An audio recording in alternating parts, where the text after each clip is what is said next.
I would like to call to order the February 21st, 2023 minutes, or meeting of the Colerain Township Zoning Commission.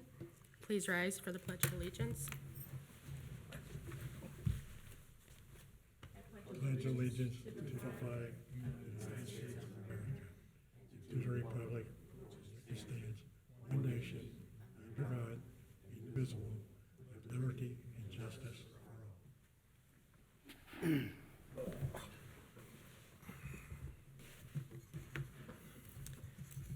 Welcome to all in attendance and those watching from home, to Township staff and my fellow commissioners. Just a friendly reminder for those present, if you could silence your devices. Mr. Alec, can we have a roll call, please? Mr. Bachman? Yes. Mr. Gearing? Ms. Smith? Mr. Wilson? Yes. Ms. McMullen? Yes. And then already seated is Mr. Westfall. Here. Thank you, sir. Commissioners, presented before you tonight are the meeting minutes from our December 20th, 2022 meeting. Do we have any comments or any edits that are needed?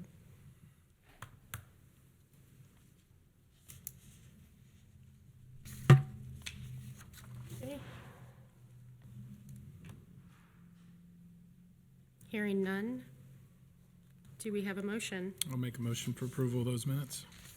Second. Okay. We have a motion and a second. If we can have a roll call, please. Mr. Bachman? Yes. Mr. Wilson? Abstain? Mr. Westfall? Yes. And Ms. McMullen? Yes.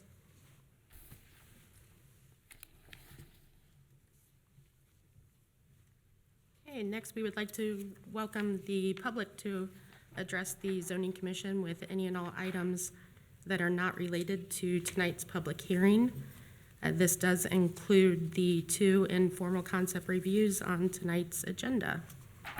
Is there anyone present who would like to address the commission? Please step forward. Good evening. My name is Stephanie Wright, 3729 Blue Rock Road. Glad to have the opportunity to approach the board this evening. A couple of housekeeping details.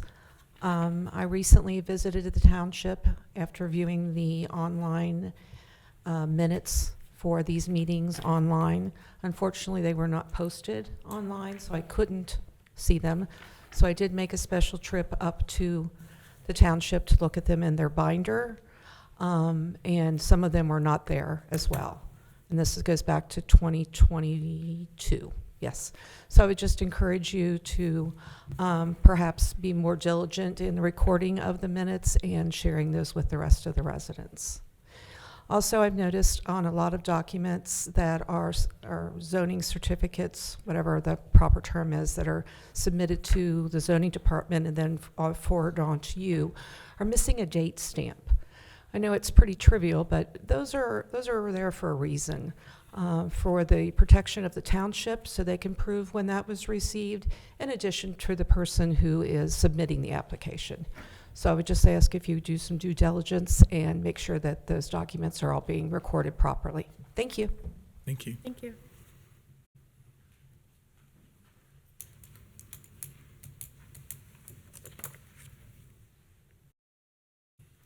Did we have anyone else who wished to speak?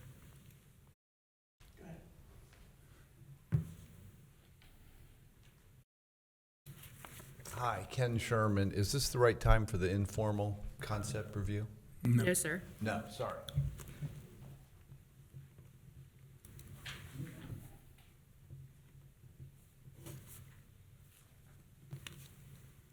Anyone else? Right, so this is for items that are not related to public hearings. It includes the 2 informal concept reviews for residents.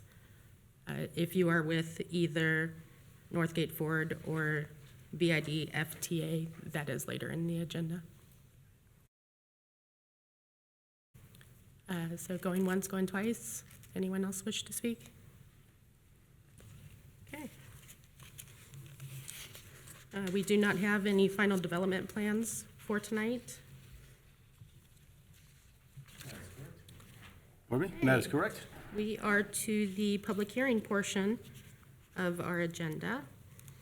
So we do have a public hearing tonight for zoning text amendments for section 8.2 and section 16.2. Mr. Alec, do you have a presentation? I do. Thank you, Ms. McMullen. As you stated, the 3 text amendments that are proposed tonight, staff requested a motion last month, shooting for 5, but due to some time constraints and some researching and some other unforeseen aspects, we have 3 prepared now, so we can address the 2 missing or the 2 absent at the end if you would like to.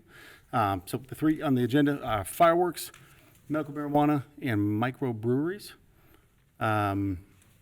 Fireworks came up, all this was in the packet.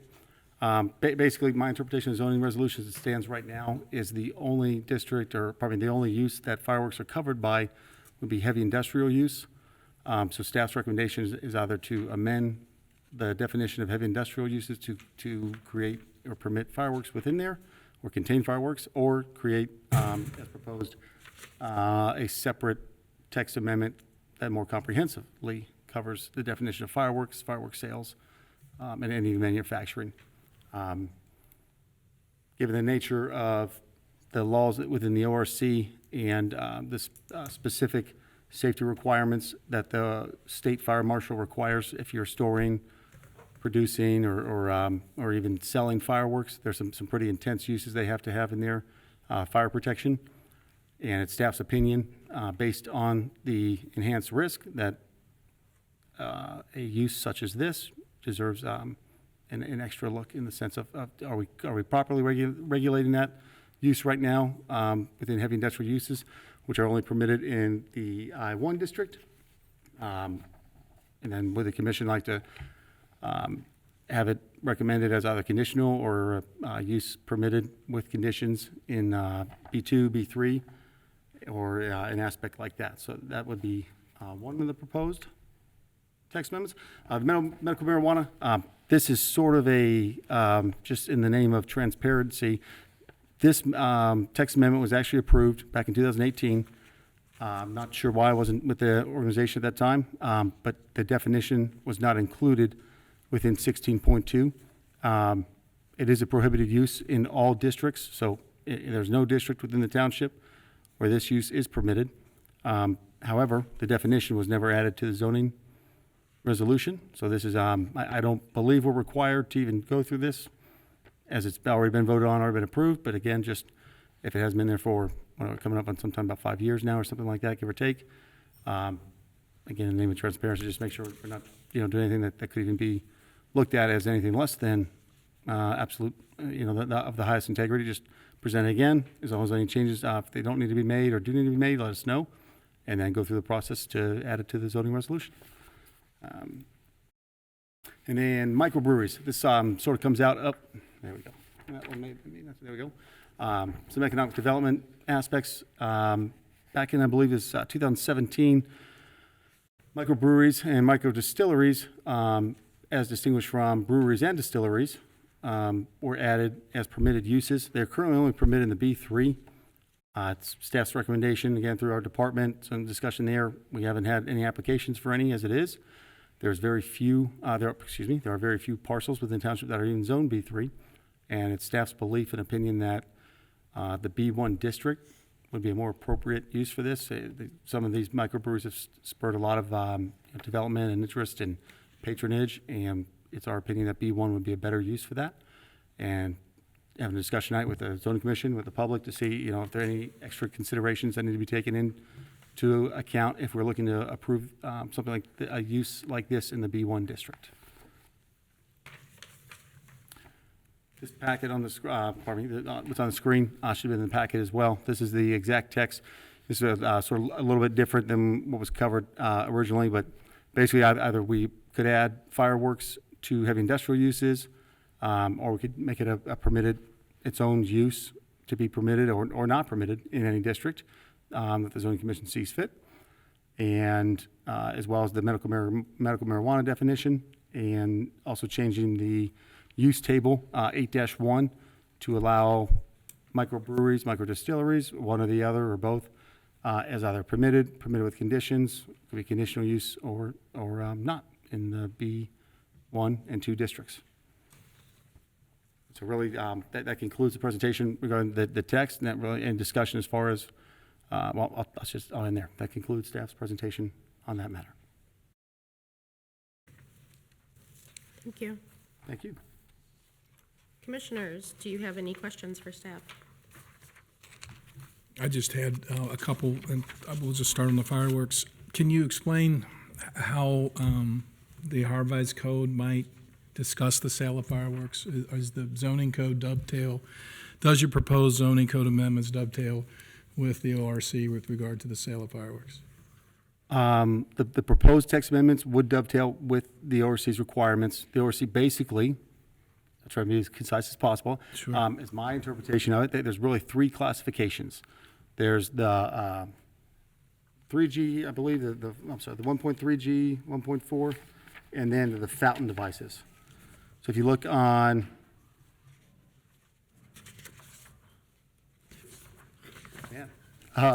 Girl Scouts. they're a wild bunch. So here we go. So fireworks are defined in the Ohio Revised Code, section 3743.01, and again, covers 1.3G. Those are sort of the, if you think like the Rossi display, like the big booms, the ones that, some of us really like. The 1.4G fireworks would be more what you consider like a consumer grade. I don't know how it is now. Back in the day, we used to have to go to Indiana to buy that kind of stuff.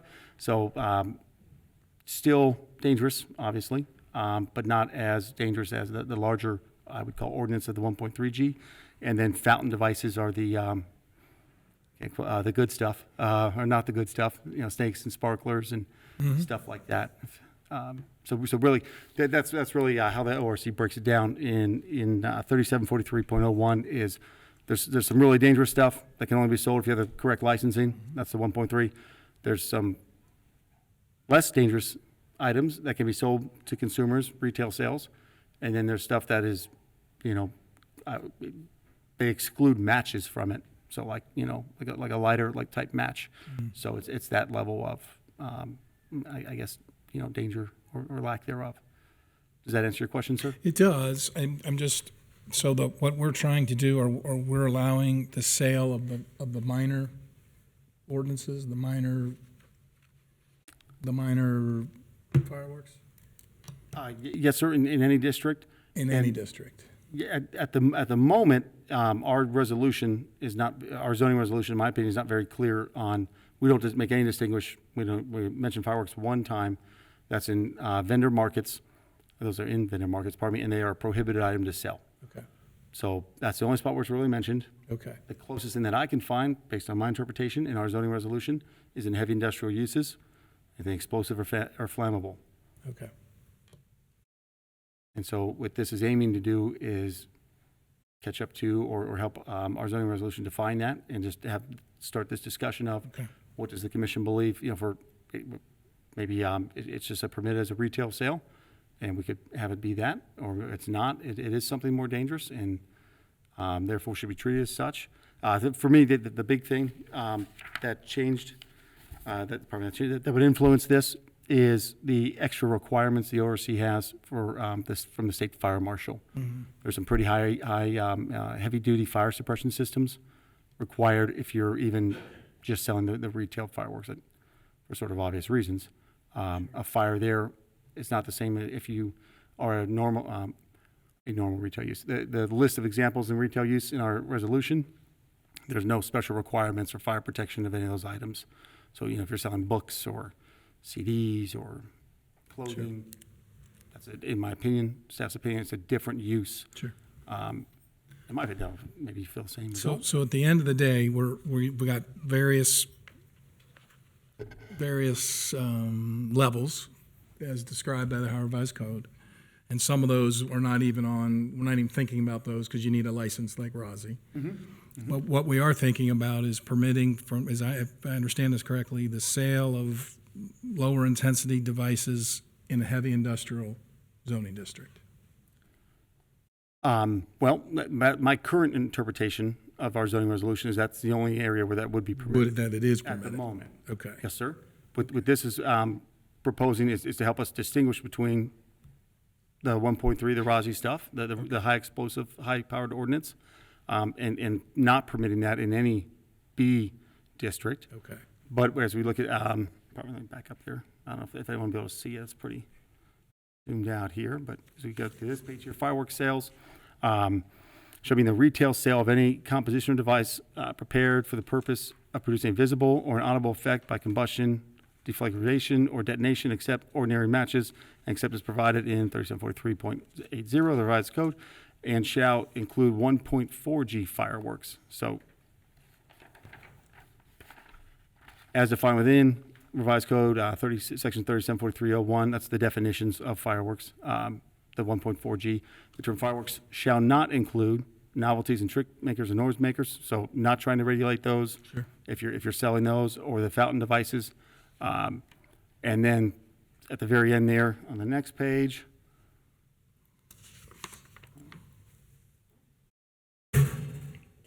is saying, the sale of 1.3G fireworks shall be prohibited.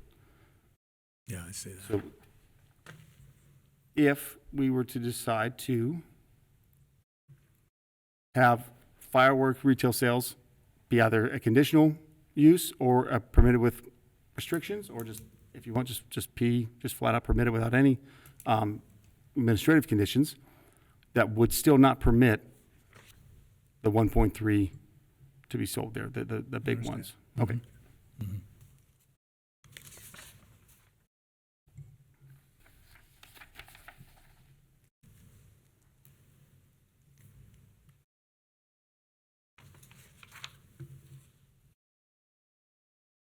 Do we have any other questions?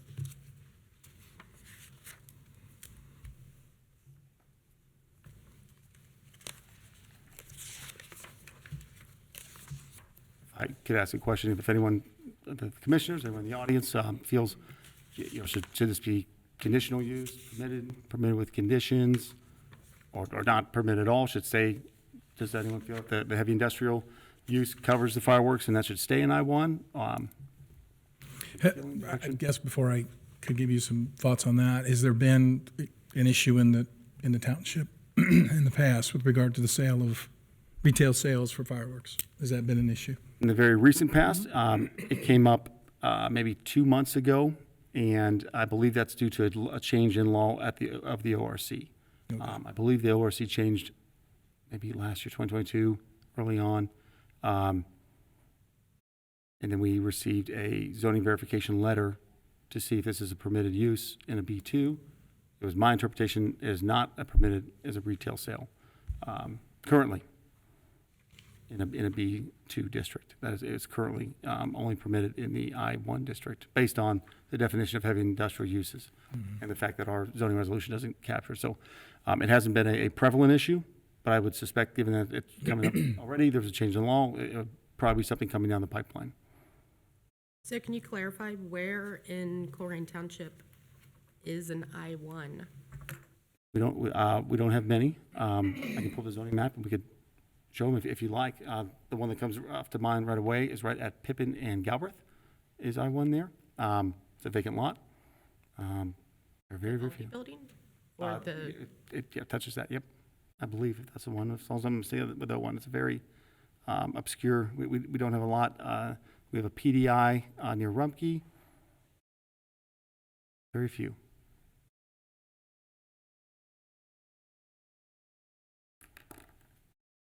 Give me a second. Any other questions as this pulls up? Open up our program to. Yeah, I have one, and this is just, I don't understand, what's the difference between permitted use and conditional use? Okay, so permitted use, if it's a P without the asterisk, permitted use is, it's as of right permitted. As long as you meet everything in the zoning resolution, you're good to go, and you get your permit for it. Permitted with conditions, that's where you'll see in the use table, in that very far right section that's on the display on the screen right now, that very far right column, you just have like 8.4, 1.3, 1.2, something like that. That's where we, as a township, have indicated there's some special conditions that need to be met prior to an administrative issuing of that certificate. And then a conditional use is that it can only be approved by the Board of Zoning Appeals. Thank you. Well, I guess where I'm leaning now that you've answered the question that I asked is that if the fire marshal's office is so regulating of the devices, which they should be, I would think it should be our role also to be the same in terms of maybe a more stringent regulation. So I guess I'm leaning toward a conditional use for those particular sales. So that it does come before, just so I'm clear, a conditional use would come back before this commission. Before the Board of Zoning Appeals. Okay, so it is a review board though of the township. 4.42, I know it's B, but. Okay, but it is a review Exactly, yep. by another entity. Okay. And then, if down the road, anyone felt that wasn't appropriate or not, anyone on the commission, again, we can make a motion to come back and amend that, to change that. Okay. I tend to shy away from manufacturing and sales within the business districts. I'm not sure how the other commissioners feel about that. I tend to be a little conservative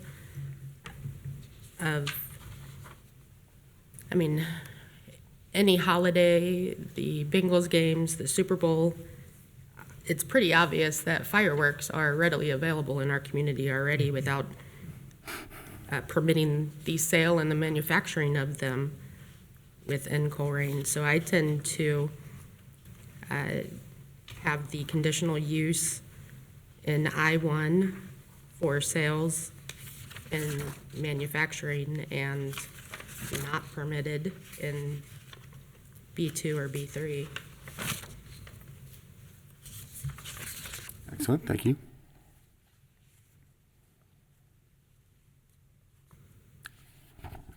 Oh, this is going to display on there, is it? Let's see here. Okay, jump out of this. I'll probably lose my spot there. You have to get back to it, but. Oh, there we go. So we have two single letter, or some people call it straight letter zoned districts that are I-1. One is up north here on Hamilton Avenue. And that would be near, I believe there's a skyline up there. And the other manufacturing, storage, utility equipment maybe. And looks like we have one down here on East Main River Road. I apologize, I misspoke. 01 is over there by the old Aldi's. That's supposed to be a new church. And so those are one of the, what would you call it? The very few encountered districts we have. So currently we have two districts. So we're looking down in this area here. So I can make that a little bigger, but on the western edge of the township and on the very northern edge of the township for I-1. And then, like as I said, here's a PDI up in here, this purple hatched for the Rumpke area.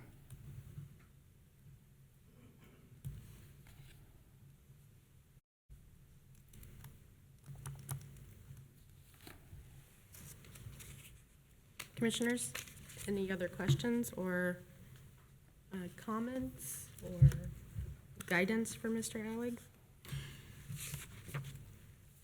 And Mr. Allig, please clarify, is this intent for us to bring it to a vote? If you would like to, yes. If you like more research, the intent is yes, to bring to a vote if you like what you see, or give me direction. We can either approve with modifications, or recommend for denial to go before the trustees at their next meeting. Mr. Westfall, what about you? Makes no difference. So, I'm okay with what's on it. you're okay with what, sir? So you're on it. What about you? Anything further?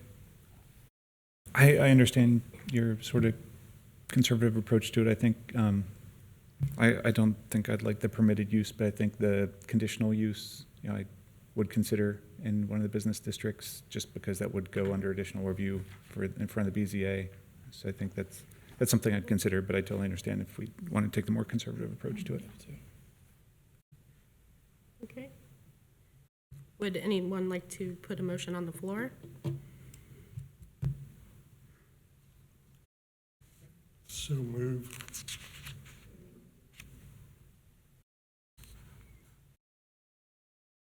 Let's clarify that motion Right. then. We need Mr. Wilson? an actual motion if there's someone that would like to make a motion. Well, I'll try. I'm going to go, after listening to the discussions, I'm going to go the conservative route also in this motion. So the motion would be to not permit sale of fireworks in B2 and B3 and a conditional use, conditional approval in an I zone, industrial zone. For both sales and manufacturing? Yes, both those sales and manufacturing. Okay, so the motion that is on the floor before us is a conditional use in I-1 for both sales and manufacturing, and no conditional use or permitted use in B2 or B3. Do we have a second? Holy moly. You are correct. Thank you. This is why I should have my notes in front of me.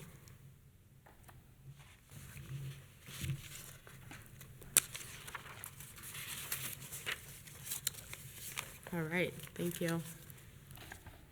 And then So at this time, we do need to open the public hearing for anyone who wishes to speak in favor or against any of the amendments. Mr. Allig, can we have a roll call, please?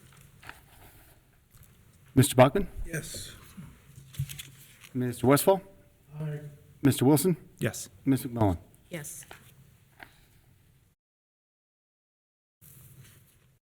Okay, so we do have 4 individuals who have signed in to speak, and we will just call them out in order.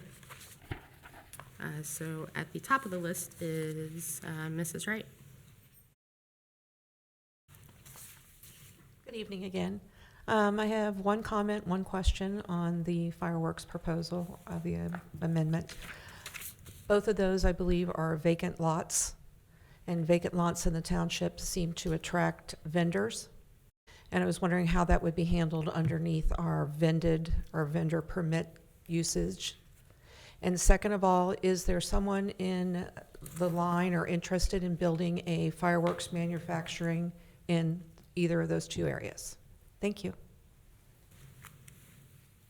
Thank you.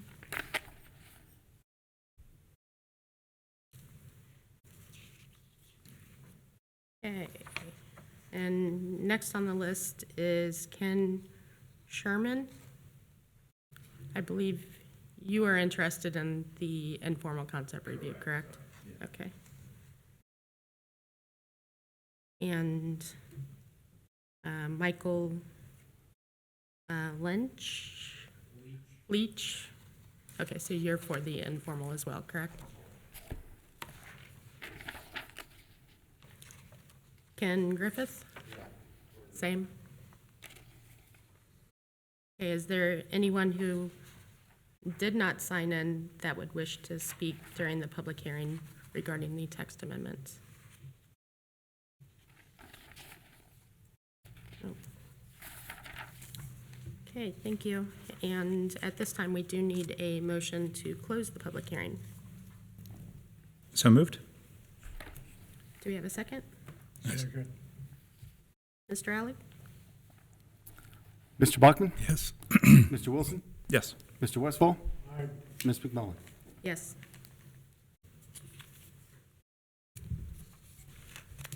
I think Mr. Alec, the question of the vendors, I think is apropos for our discussion, because I do see that as a potential problem on, the holidays, that the vendors are there selling right at the interstates. How is that handled now, and how would that be proposed to be handled with this potential ordinance, or this modification? Currently, if the question was related to vendor markets, fireworks are still prohibited use as a sale in the vendor market, and we keep that as such. There's no change there.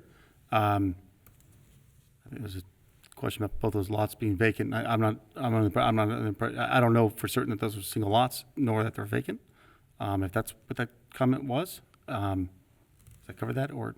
Yeah, well, I guess, let me be clear, maybe we're on the different pages with regard to a vendor.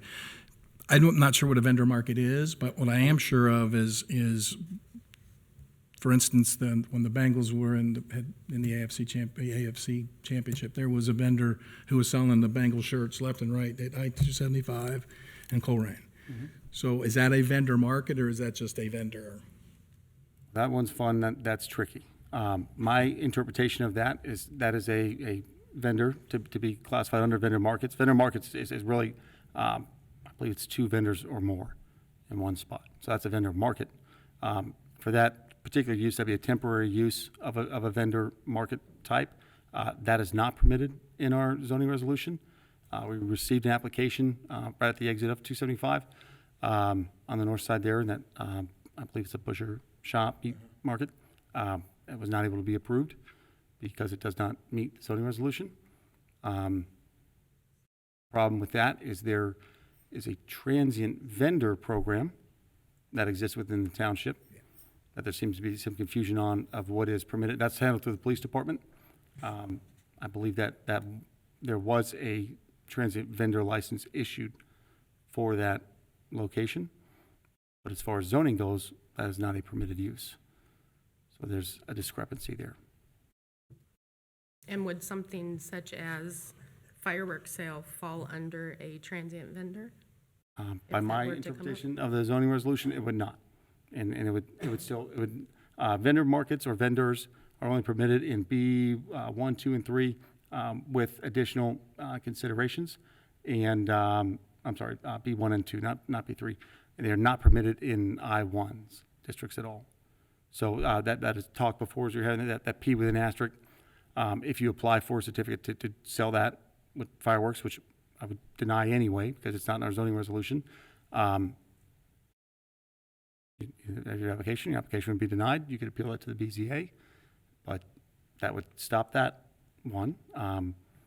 If someone is set up and selling them illegally, if that's what we're talking about, then that just falls under the normal violation process, which we will hopefully get an extension on the motion to discuss some amendments to that aspect of the code as well to give us a little more teeth, the violations and penalties. But to concise answer, fireworks are not permitted, in my interpretation, to sell anywhere other than I-1 district currently as a heavy industrial use. Anyone who's selling them, vendor or otherwise, it would not be permitted currently. The proposal here is still, you would not be able to sell this as a vendor market, only as a use, like the same way, you can't set up a vendor market to just sell gasoline on the side of the road. And then just to be clear about our part of this is we are making a recommendation. This will go to the trustees who will review what we recommend and then either adopt or modify as well. That is correct. So we may be conservative, but it might go to them. Or vice versa, right? Yep. They could say, hey, thank you for your input, but no thanks, or they could agree with it, or yep, that is correct. That's correct. Okay. And just so we don't make sure that we touch them, or if you want to do separate motions or not, the medical marijuana. Let's do separate. Yeah, I would like to do Let's do separate. separate. So, Madam So, Chair, where are we here? yep, so at this time, we do need to make a motion if we wish to proceed with it at this meeting. Well, I made the motion, but I'll try it again. Please restate. Yep. That we modify the table 8-1 for fireworks sales and fireworks manufacturing. That neither are permitted sales or manufacturing in a B2 and B3 zoning district. And within an I zone, industrial zone, it would be a conditional use for sales. And also conditional for And- manufacturing? And for manufacturing. Okay, thank you, Yep. sir.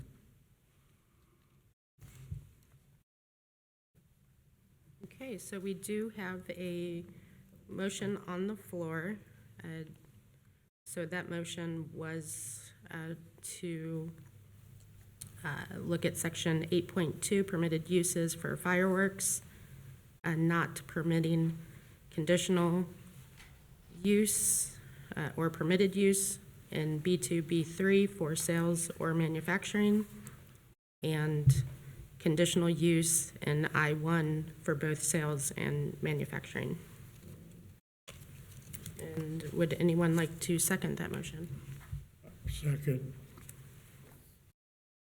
Okay, we have a motion and a second. Does everyone understand the motion before us? Yes? Yes. Yes. Yes. Mr. Alec, can we have a vote, please? Mr. Westfall? Aye. Mr. Wilson? Yes. Mr. Bachman? Yes. Ms. McMullen? Yes. So the motion carries.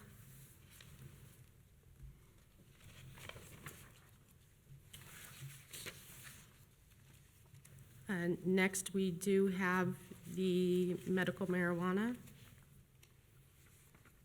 And does anyone have any discussions or questions or comments for staff? We gonna do a public hearing on that also?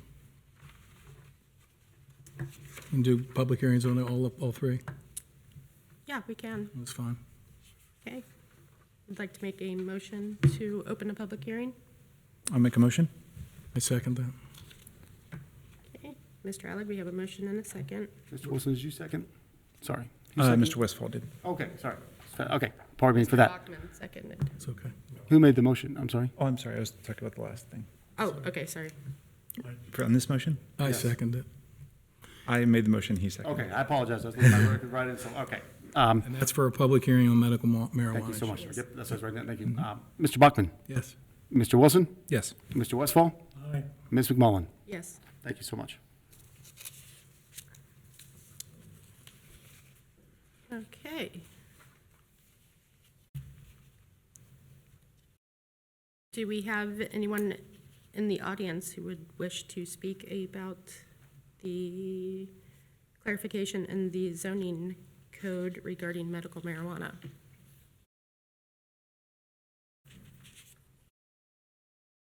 I'll make it brief. I was at the meeting when the Board of Trustees set this in motion in 2018.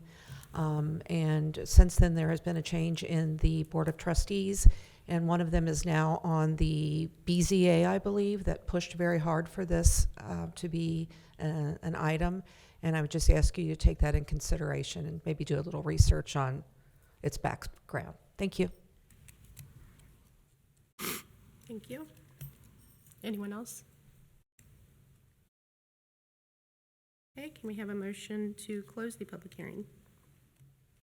I'll make that motion. Second? Mr. Bachman? Yes. Mr. Wilson? Yes. Mr. Westfall? And Ms. McMullen? Yes. Okay, commissioners, any questions or comments for staff?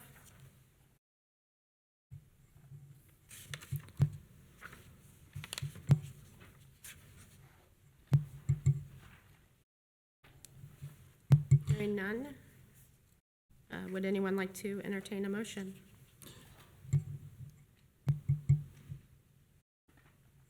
I'll make a motion to implement the definition for medical marijuana that is proposed by staff for Article 16.2.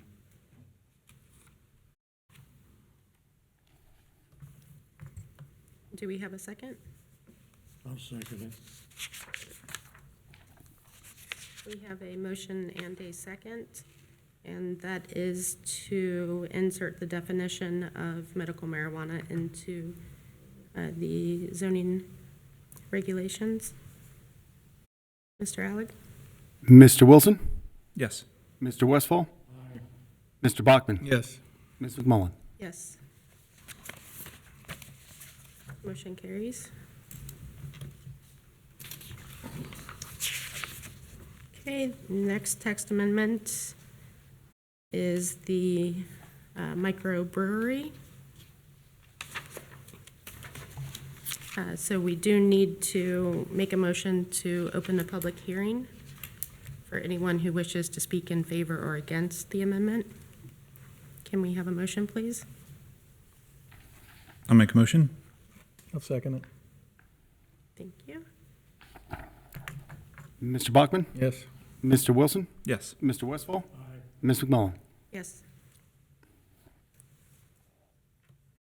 Okay, we have opened our public hearing. Is there anyone that would wish to speak either for or against the clarifications for microbrewery?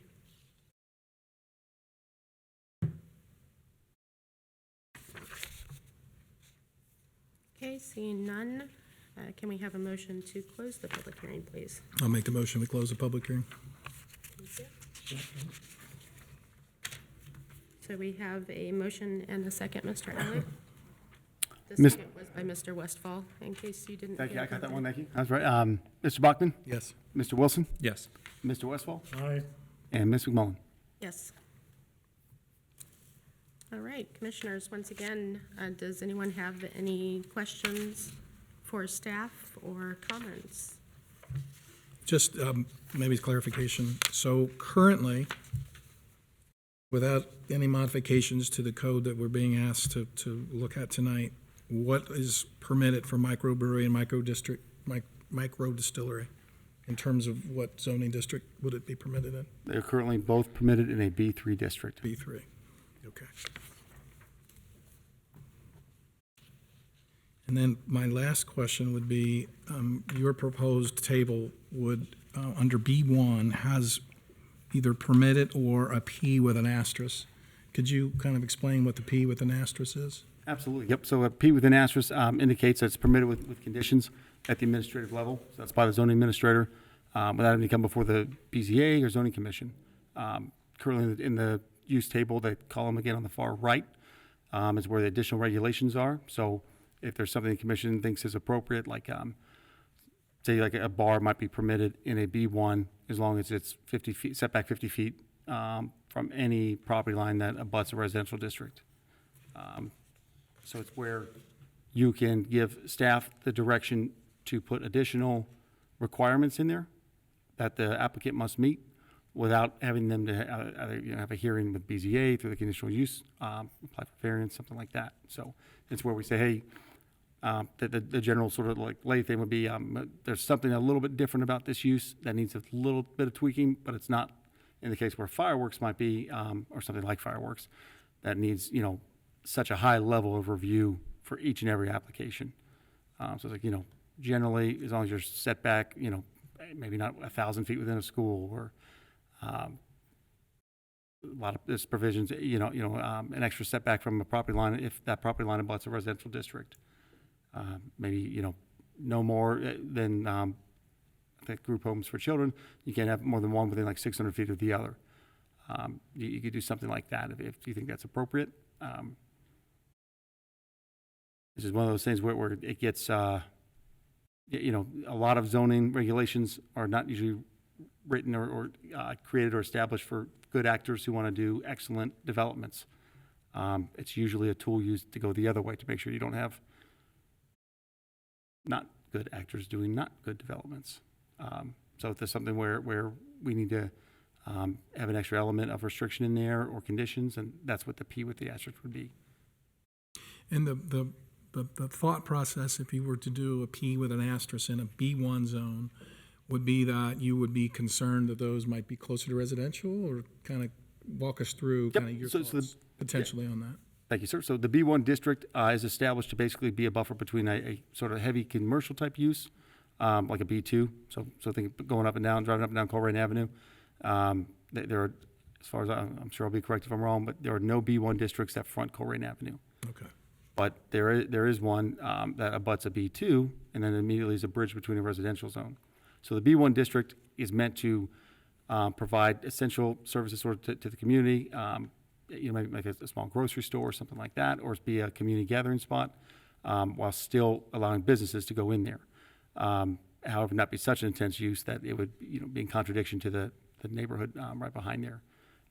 If it was a subdivision or something like that. So if you think of the Northbrook Shopping Center, that's one of our largest B1 districts there at Pippin, and my opinion, is mislabeled as Adams, but it is Adams, I guess, at least on the map. So that there's a lot of areas in there where something, in my opinion, based on some of this, that'd be a great place for something like this.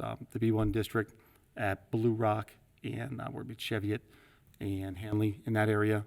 You have like Grace of India in that area is UDF, I believe, White Oak Nursery and used car lot in that area. That area that where you would not have a large bar in the sense of, you know, some, trying to think what our base bar is at the moment, the sports town that just went in, something like that. But you would have a smaller microbrewery, hence the term micro, that allowed for a, if you will, community gathering place for people who engaged in that. So it would be, wouldn't be an intense bar type use, but hopefully we would be attracting someone who wants to do, you know, if you've ever been through Cincinnati and seen all the microbreweries there, we'd at least give someone, if they want to bring that here to Colerain, we'd give them an option, whereas B3, generally, that is our closest to industrial use. That's not industrial use, so we'll be talking about it in just a moment, but south on Colerain, there's a lot of B3 on the very south portion of Colerain, near the former Kroger. On the Groesbeck, there's a lot of B3 that fronts Colerain Avenue there. It's sporadic at the township, usually higher entry as far as the property values or the cost of property is a lot more, so maybe not as conducive to the microbreweries, which is probably why we haven't had one. Ours is, we would know a bar consumption of alcohol on premise, are they permitted in the B1 zone? In the B1, I believe they are permitted with conditions. Let me verify that, though. I don't want to. Yes, yep, so that's a perfect example. Use table here. So I'm pull that up real quick as I'm talking, but they're permitted with conditions, and that is 8.4.3. Let's see how. A bar would be a P asterisk. Yep, let me pull this up for you. That's exactly correct. And what's she saying there? Is she giving us the directions, or is she just yelling? Dana? So, if you look on the screen, I don't know if this will highlight. Okay, there we go. Bars and taverns. So here's our P asterisk in the B1. It's a P without an asterisk, so permitted as of right in the B2. And then here references the additional section, so 8.4.3. So if we scroll down to our business use specific regulations, so bars and taverns. Bars and taverns may be permitted in the B1 district when there's a minimum setback of 50 feet from all lot lines that are adjacent to a residential zoning district. Such setback shall apply to all parking areas and structures except fences.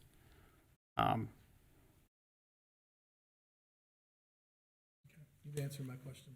Okay, Sorry, you've answered my question. Thank you. thank you, sir.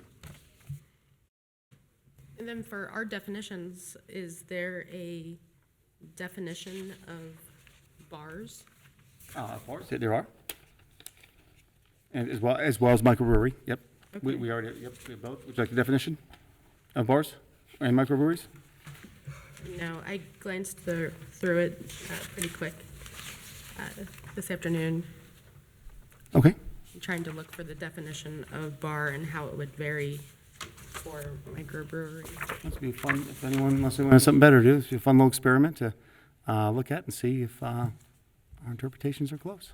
So, And the only Unless reason you I guys have ask something is better, it then- seems that little neighborhood bars are just popping up like dandelions. So I just wanted to see how, so currently in our zoning resolution, bars and taverns shall be an establishment providing or dispensing for on-site consumption any fermented malt beverage, special malt, fineness, or spirituous liquors, the sale of food products including, but not limited to, sandwiches and light snacks, may be a secondary use to the service of the aforementioned drinks. So includes an element of food in there.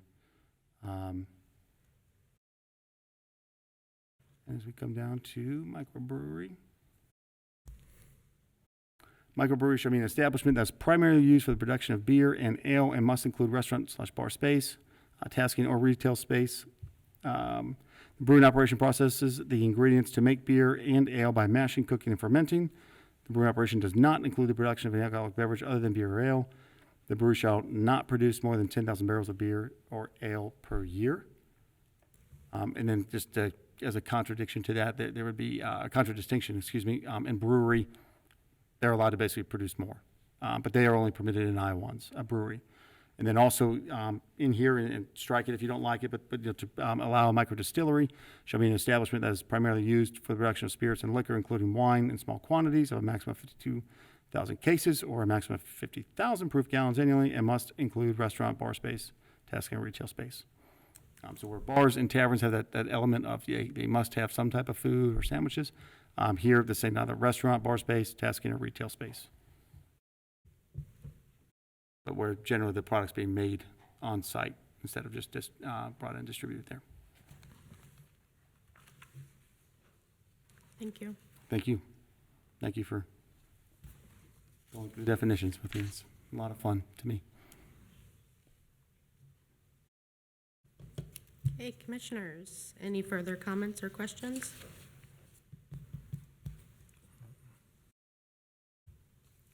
Okay, hearing none, is there anyone that would like to make a motion?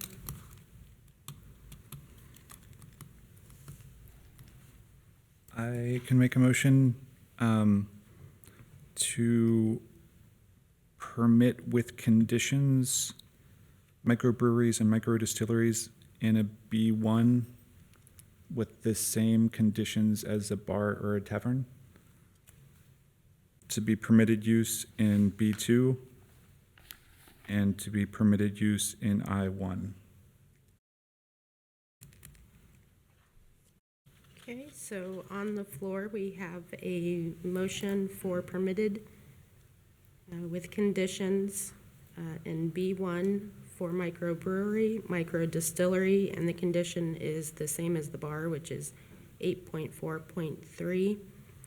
Permitted in B2 for both microbrewery and distillery, and permitted in I1 for microbrewery and microdistillery. And just for clarification, we did not mention B3 because it's already permitted, That's correct. Yep. Still permitted. both the brewery and the distillery. Yep. Correct. Currently, both are permitted as right. Okay, so that is the motion that is before us. Do we have a second? I second that. Okay, we have a motion and a second. Mr. Alec? That's an order I haven't done yet. Mr. Westfall, Aye. Mr. Bachman, Yes. Mr. Wilson, Yes. and Ms. McMullen. Yes. The motion carries.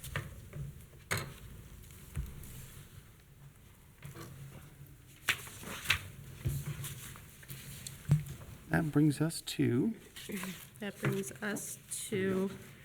Item 6 on our agenda, which is the informal concept review. That is for case ICR 2023-1, which is 6401 Colerain Avenue. And Mr. Alec, I will defer to you. thank you. So just to go over a quick informal concept review is just that. It's a discussion. There are no guarantees made by either side. Simply an idea or a concept is presented, and we go through an informal process to have the applicant ask the commission what their thoughts are about it and vice versa.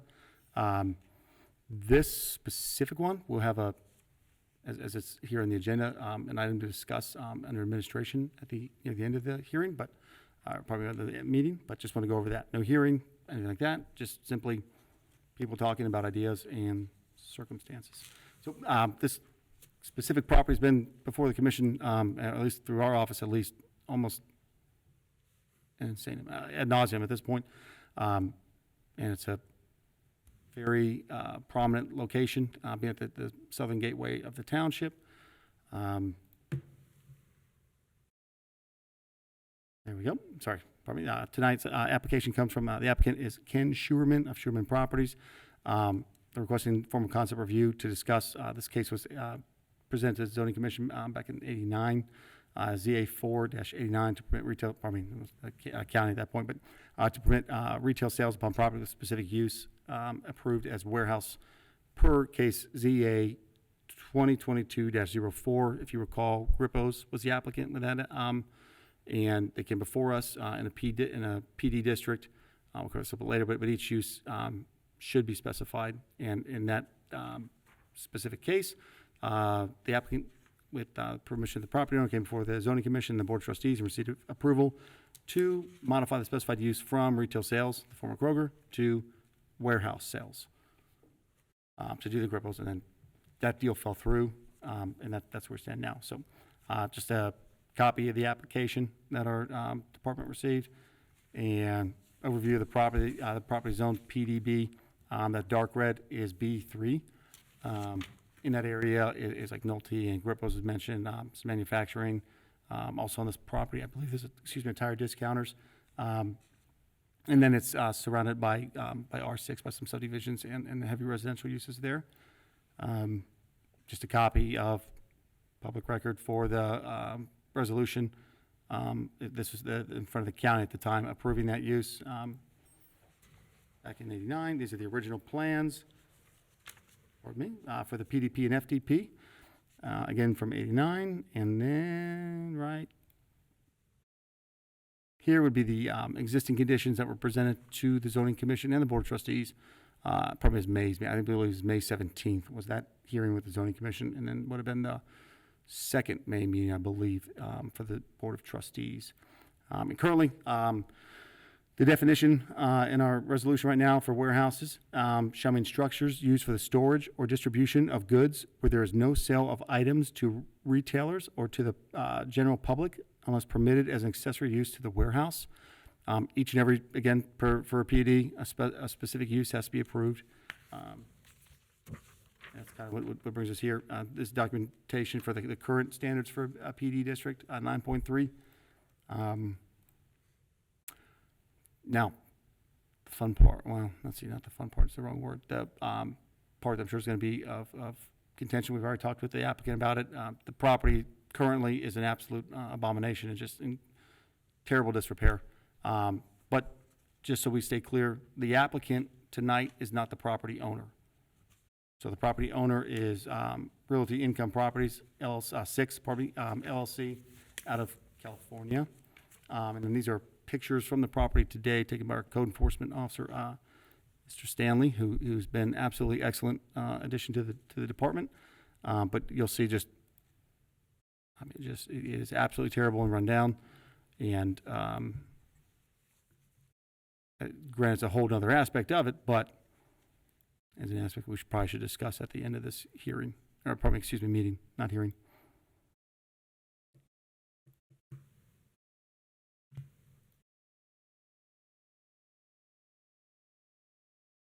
And that concludes staff's presentation, just to give an introduction to the current condition of the property. Thank you.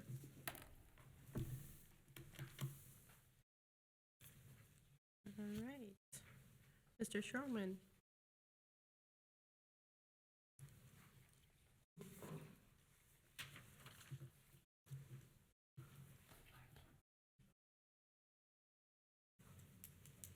I think I can try this. It's the virus, right? IT guy would probably kill us. Make sure it takes something. Never mind. Gotta keep my mouth quiet. Let's see here. The PowerPoint up there. Presentation 1? Okay. Give me just 2 seconds. I'll get up there for you, sir. Okay. Then just let me know when you want it changed here. Does this look like what you want? That's it. To begin with? Excellent. Evening. Hello. Ken Sherman, Sherman Properties. It's our intention to acquire 6401 Colerain Avenue. I had a good meeting with with Jared and the staff about a month ago to get the lay of the land and kind of understand what the township would be looking for. So as I understand what the township is looking for, correct me if I'm wrong, currently what is permitted here is wholesale warehouses or businesses.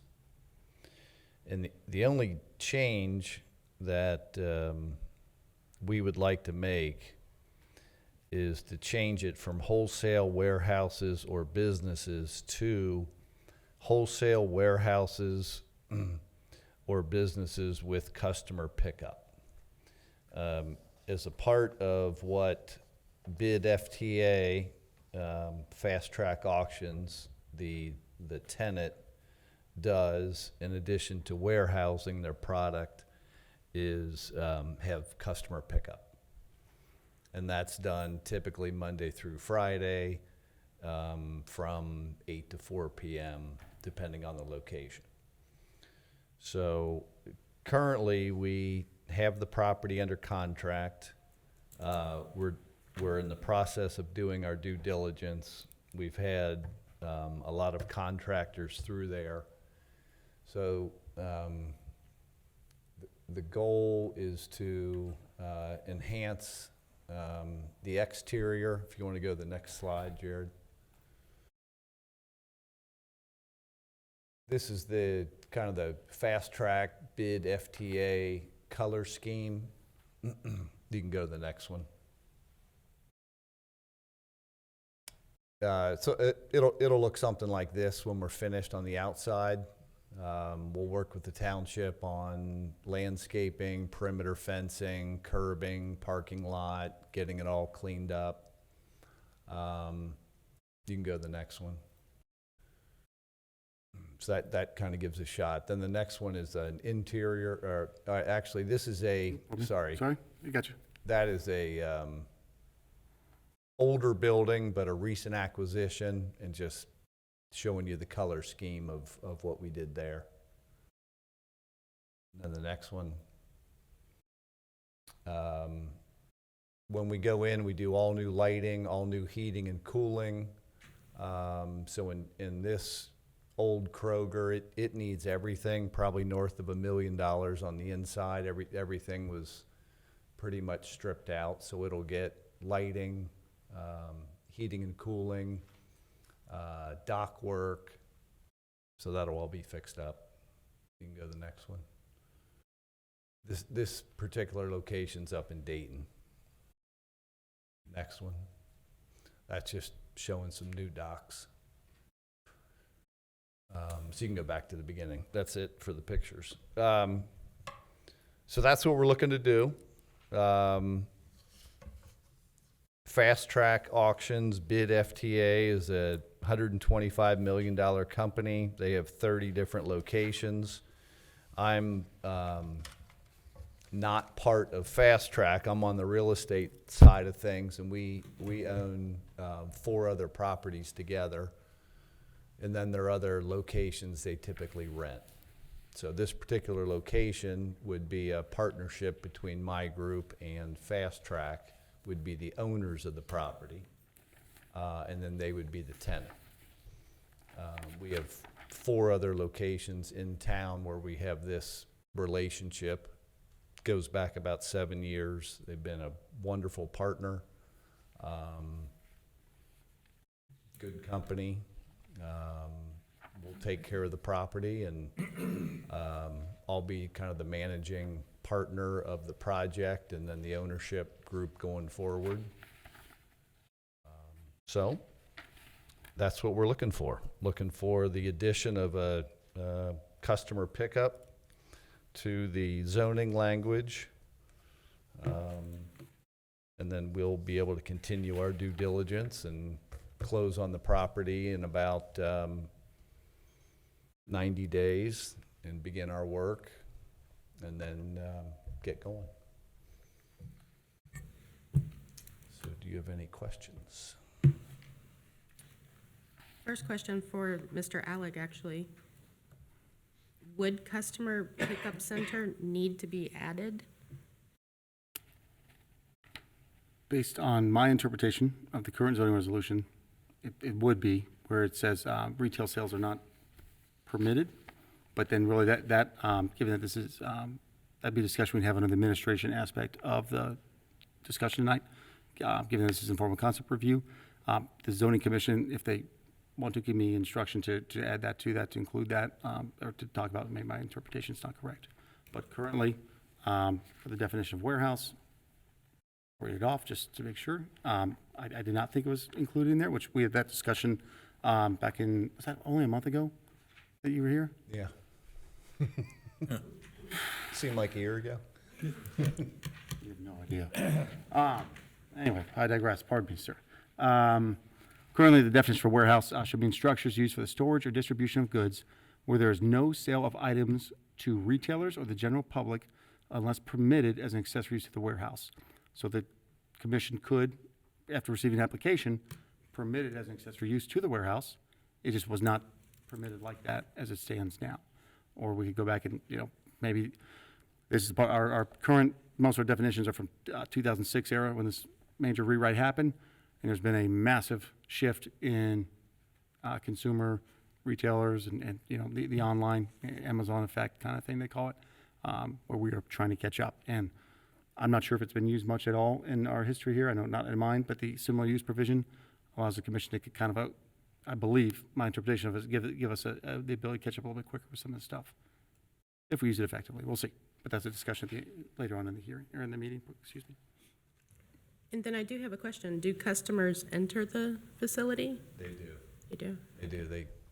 They pull up, enter, collect their items that they bid for on the auction site, and then retrieve them and then bring them out to their car. Yeah. And then one more question from me. In your letter to us, it mentions that you plan to do window replacements and new painting of the east and north facades.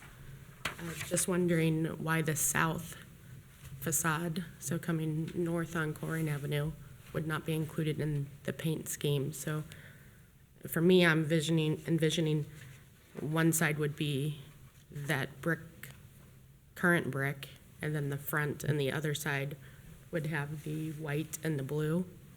We didn't think the south was visible from Colerain Avenue. So we were going to take care of the east facing, but not to the left, the south, because you can't see it. We're going to clean it up, but not make it part of the major rehab. So the existing vegetation would stay in place. Well, we know we have to clean it up and repair the fence. We're going to replace all that fencing and all that, but we weren't going to do all the painting all the way around because you can't see it.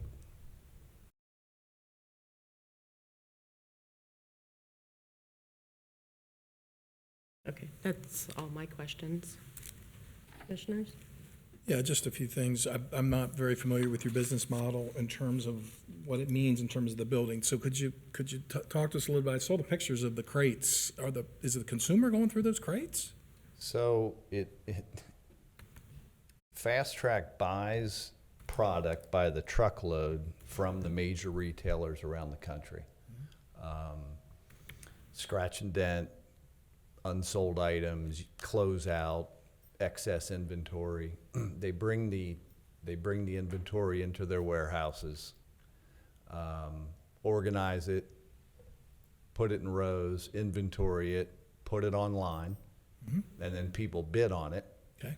And then go pick it up. And Okay. when you go to pick it up, there's all these charts, so your bicycle you bought's in row A32. So then you go to A32, collect your bike, do all the paperwork, and then leave. Okay. And some of it is sold in boxes like that where you'd buy 50 items. Right, a lot of something. Correct. Okay. So if I'm a consumer, I'm not going through those boxes. I already kind of know where my bicycle is or my radio, whatever I bought. Everything's done online. Okay, yes, okay. Correct. So the consumer then picks up their items, hopefully, for you. Where are they leaving, the front of the building, back of the building? What's the game plan there? Depends on the building. Well, and it's this, our old Kroger facility here on Colerain. I'm not on the operations side, but I'm pretty sure it'll be through the front. Okay, Yeah, through the front. The deliveries will all come in the back, the trucks, to get everything into the warehouse. Customers will come in the front. But there's dollies and shopping carts depending on what you're collecting. okay, And then you'll exit back into the parking lot and put it in your car. okay. So truck-wise, you obviously probably want to use the docks that are in the back. Correct. Everything will be. Give us back. some idea of what those trucks are versus what Kroger's trucks are. So what I'm getting at is the intensity of the use. Exact same size. Same size of the trucks. Same size truck. And frequency, you wouldn't know what Kroger's is, but you do know what you potentially will have. I don't know number of trucks, sorry. Okay? It's not. Can you have that for us next time then? Sure. I think that'd be good Yeah. information to have. Absolutely. Thank you. I don't have anything else. Thank you. Can I ask a quick question? I was hoping there wouldn't be a next time. Well, given the uniqueness of this property, Oh, I meant That's this is informal. I meant as a final plan. yep, but that was the comment in reference to that similar use provision, which we'll discuss a different portion of the meeting. Is there, just for clarification, there's no way someone can just walk in there as they're going to pick up their specific item, pick up a secondary item and go buy that? Is that correct? Correct. Okay, just want to make. Yep. You could buy it on your phone while you're in there. Maybe, or no? No, Not even that? correct. Okay, Yeah, it's all done beforehand. okay, thank you.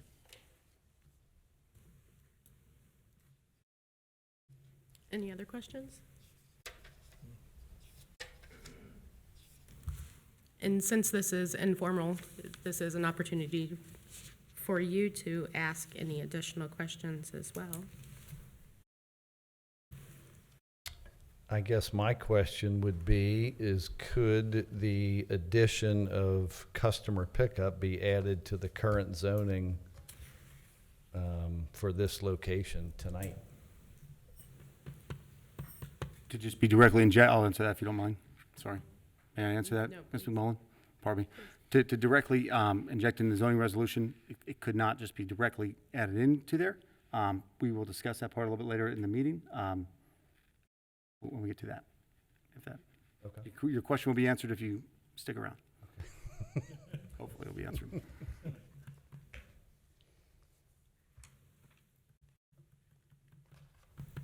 Any others?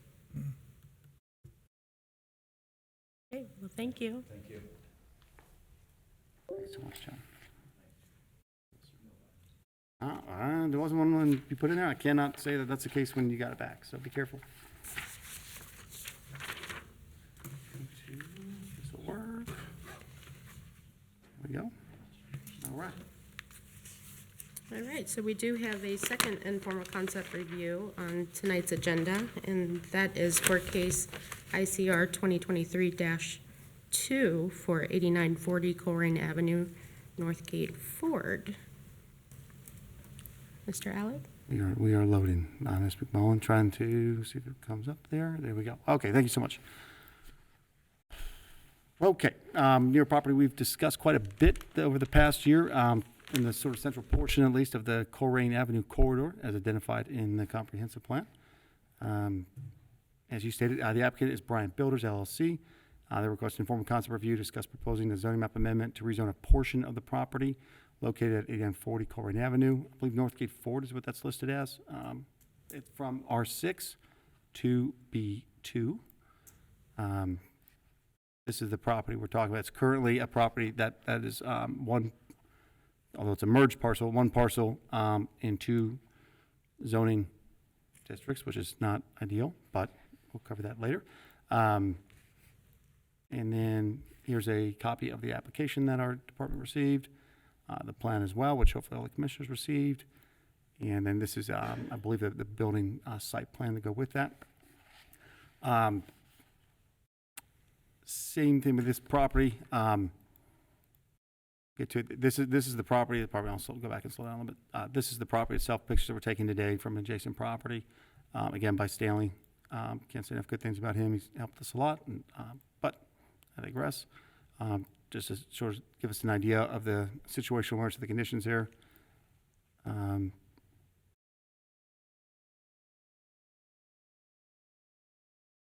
These pictures are taken from a property that's owned by the same property owner, but it's not the property we're technically discussing tonight. And just as a sort of, very rarely does zoning get swift action. The only time we generally do get swift action is when there's a problem and somebody comes before the board. so before the commission. So we'll discuss that later as well. But just to show that there's some issues again at this property as well that need to be addressed. Pardon me for the cropping of these pictures. I ran out of time trying to put these together.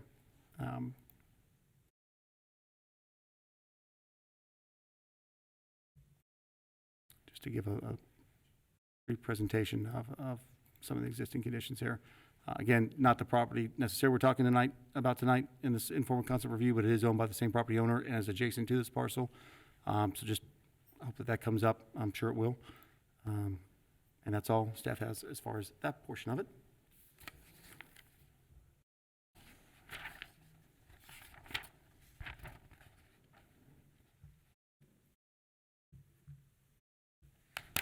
Do you have the ability to pull up an aerial for us to look at that? I'm just unclear with this drawing, what's going on here.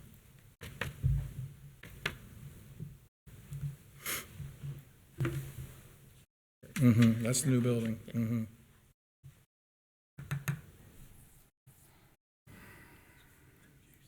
It was very confusing drawing.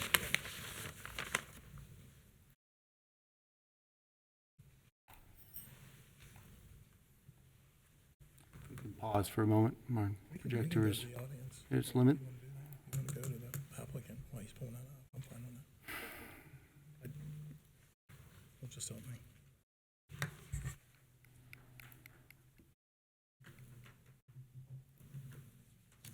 While you're pulling that up, do you mind if we go ahead and, No, not at all. I apologize. As soon as this resets, we will have the okay. Michael. Oh, Ken. Okay, Mr. Griffith.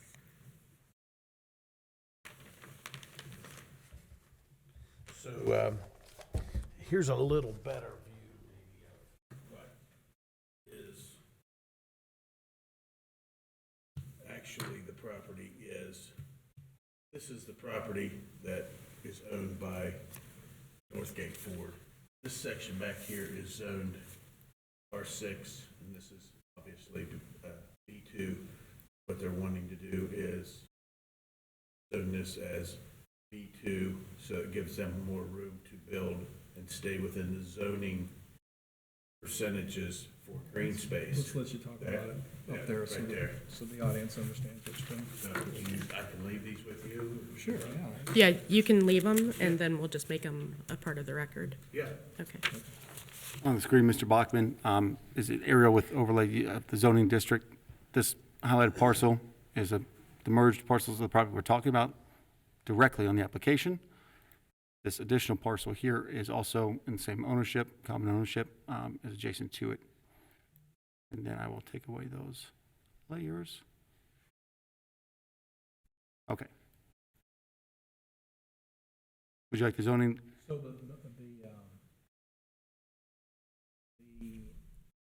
So the proposed building then, if you could kind of show us, just with the cursor, where that might be, that would be helpful. Right there. Okay.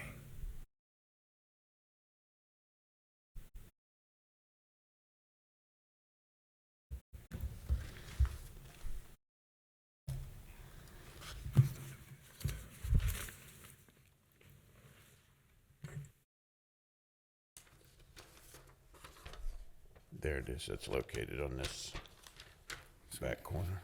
Really, the northeastern edge of the parking lot. Is that correct, sir? As the property stands now, is the proposed location. So as we jump back Yes. to the aerial. Right in here.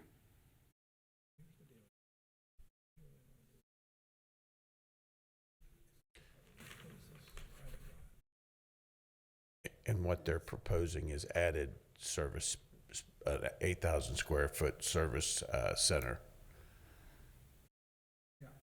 So the question is on the plan, it's called the Pilgrim Trail, and it looks as if there's a roadway access between your dealership and the To the north. Jeff Weiler And Jeff Weiler's. dealership. So that is a roadway. Who owns that roadway? It's a private drive?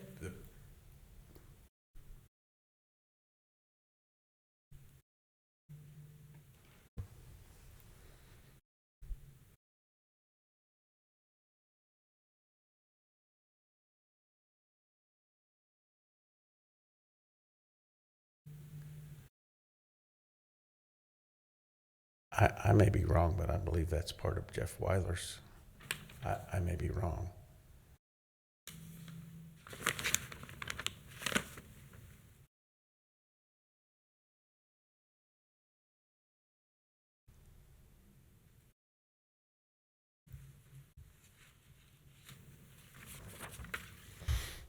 That's helpful. I'm not losing it.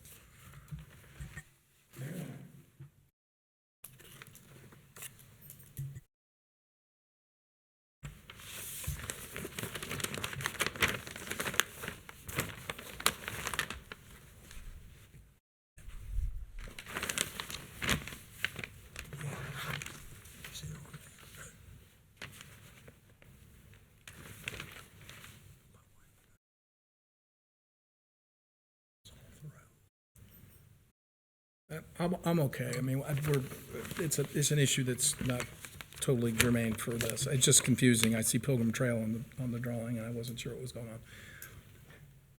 So on the building plan itself, there's references to saw cut lines and X's through items, and so I'm assuming it's just not the addition of rezoning part of it and the addition of the building.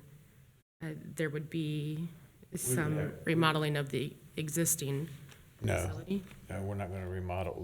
What you're seeing is, on that drawing, is work that's been completed. On your Thomas Graham drawing that you're seeing, that's work that's been previously done in years gone by. What we would have to do is run utilities, new utilities, back to this building, and then the building itself.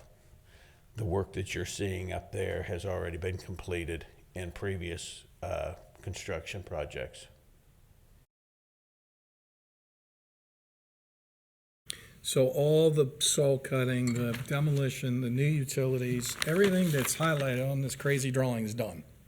Yes, No wonder I'm confused. that's correct. Good. What we would end up doing would be running water, new fire main, a sewer, and then storm, tying into the storm in the back corner.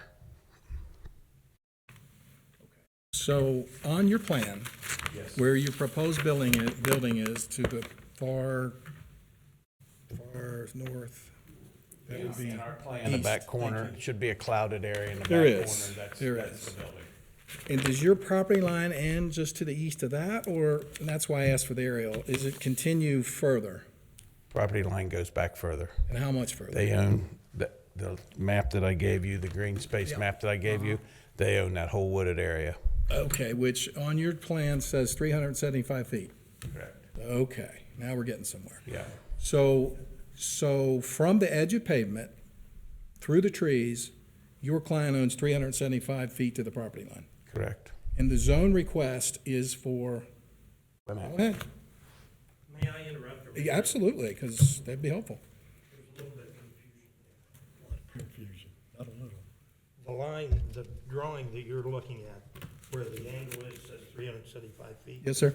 That's just the line that represents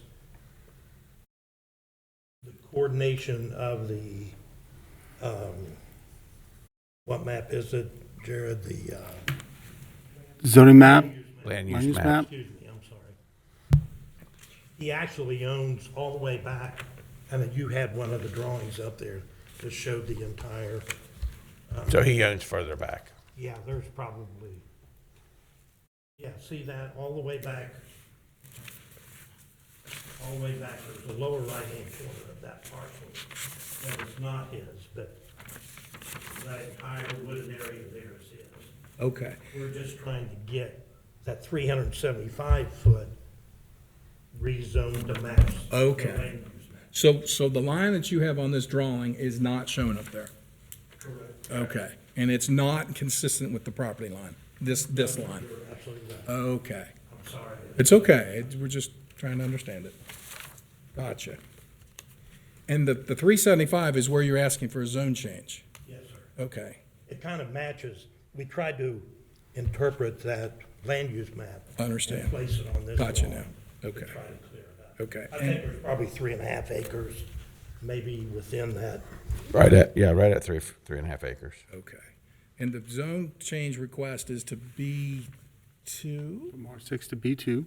Okay, And and then, I'm not sure what you're looking at there, Serge. I've not seen that at all, just so you know. and to the east of the where they proposed to stop the zoning, that'll continue to stay residential? Yes, sir. Yes. Okay, I got it now. Okay, And it's really not habitable, to be honest with you. It's like did it, Grand Canyon of Colerain Ave. it's pretty rough, Pretty rough. It's pretty rough. gotcha. But it meets the green space, it meets the requirements for the percentage of green space Gotcha. for the property. I got you. How many feet do you think that would be that would remain residential? Wow. So from the proposed red line that you've shown me here to the property line, do you think is how many feet? A minimum of double. Yeah, I would think. 500 plus then, huh? Yeah. Yeah. There's quite a bit of space back there. Okay. Where I'm going with this, Yeah. here's where I'm going with this. You're asking for an intense use on the edge of your property that's paved. Yes. It's a garage use with, it looks like 11 bays, correct? It's maybe 10. I'm trying to figure out how far you are from residential district that people won't hear Oh, yeah. all the noise and the hammering and the air, pneumatic tools, so on and so forth. That's what I'm trying to get my arms around. So what I think I'm hearing is, it's at least 500 feet. Yeah. Okay.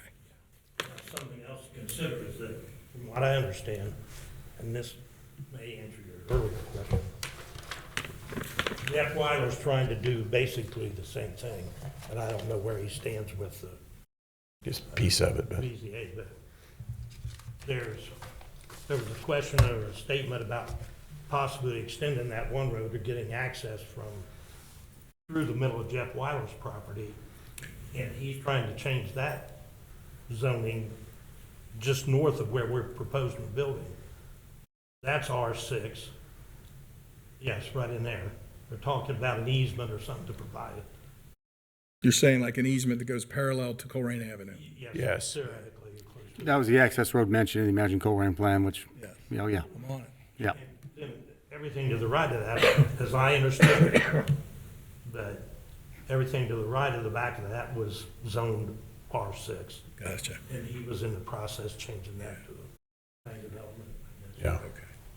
So when that gets changed to plan development, then we're, well, the way it's positioned right now, it's right to the edge of the offset line off of that. Yeah. What is now existing R6. Okay. But there's no housing or property, but Jeff Weiler's trying to make that change as well. So it certainly begs the question, this is a staff question, about the access. Since Jeff Weiler was looking at an easement that went through this, Bringing exhibitory, Mission. yeah. and this is an adjacent property, correct, to the south? With the exception of Pilgrim Trail that may or may not be adjacent, it's unclear. So where are we at on that potential connection idea? Well, if the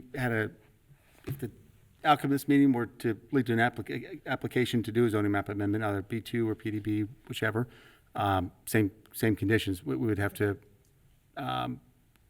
evaluate the proposed plan Okay. against the imagined Colerain plan.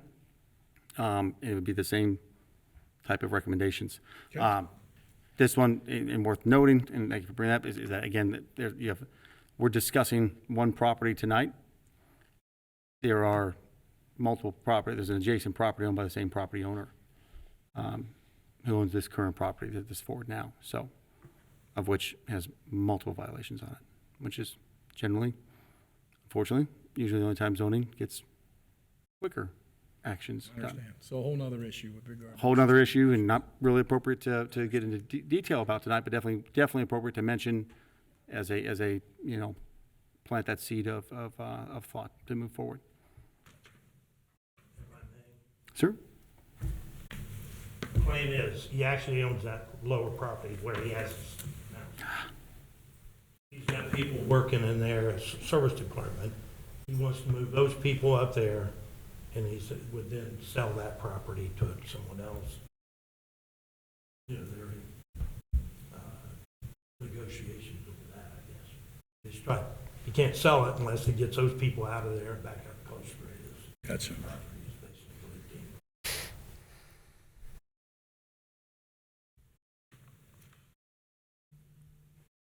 That used to be a Lincoln Yeah.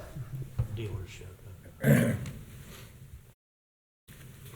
So then the question before the commission, the purpose of the informal concept review was to obtain our feedback on the zoning code change as well as the addition of the service bay garage. Yes, right now, we're asking basically to change to the land use map. We're basically wanting to buy or transfer green space from R6 to B2. Then that allows us to satisfy the codes.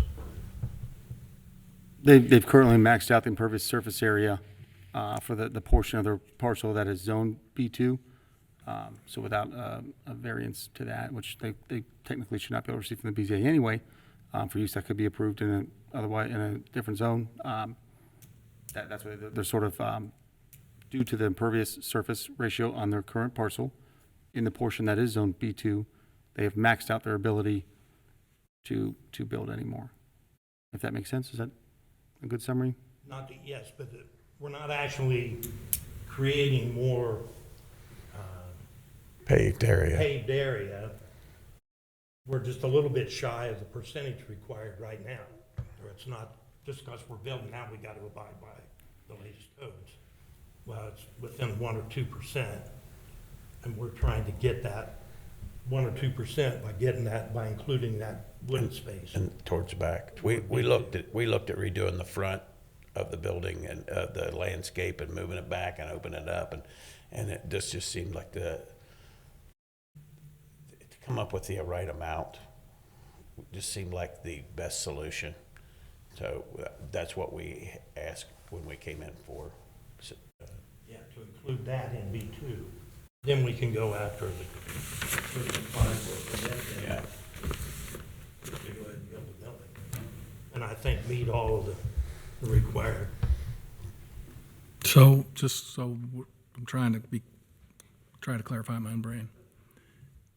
You're after the zone change of 375 feet from a residential district to a business district? Yes. And part of the reason that you're after that, because you can build what you want to build already in a B2 zoning district that you currently have, correct? But the reason you want to do it is, if I'm understanding this right, is that you have an impervious surface problem or a floor area? On the edge of meeting the percentages required for the green space. Okay, so it's not a stormwater issue, it's a density issue of development. Ratio or the IPR impervious surface. FAR, okay, ISR, yep. And it also satisfies the setback line gotcha, from R6 to that side of the. gotcha, To the east okay. side of the building. Okay. It solves several problems, and he gets his building, There's, and everybody's happy. in addition to that, there's the problems that we're already coming across and they've already experienced, and it's definitely not ideal to have a parcel with that is under multiple zoning districts. It's bitten us quite a few times in Colerain, and it happens other places too. This parcel's really chopped up as it is right now, and again, part of the things that the problems we run into when you have a parcel that's zoned in two different districts is kind of what we're talking about now. So technically, it is a legal non-conforming parcel at the moment because of, among other things, but most prominent is the impervious surface area. And the only way to, one of the paths, definitely rezone either to B2 or to PDB, which, but obviously they're talking about B2 here. So again, you would ideally not have a parcel that's within two separate and just very distinct zoning districts because of scenarios like this. So the R6 portion, the entire parcel would go to a B2 if approved. It's not a request for part of that property, it's a request for the entirety of that parcel. No.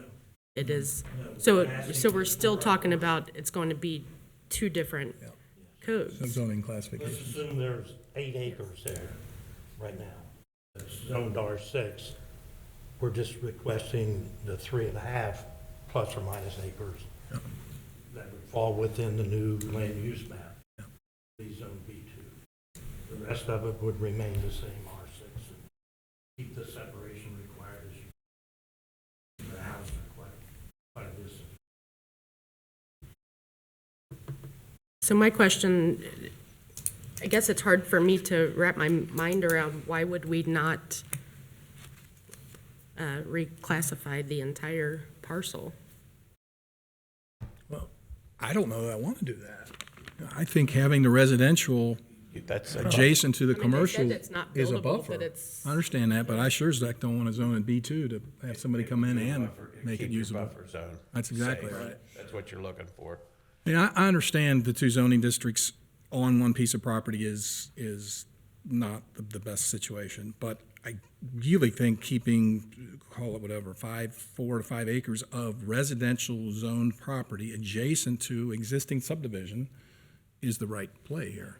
I think making that all consistent, just to be consistent on a map, is not an appropriate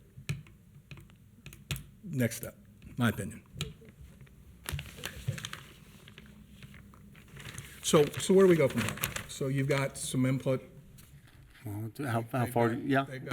They got some other issues with regard to some compliance issues with other properties that they own. They've heard some input here.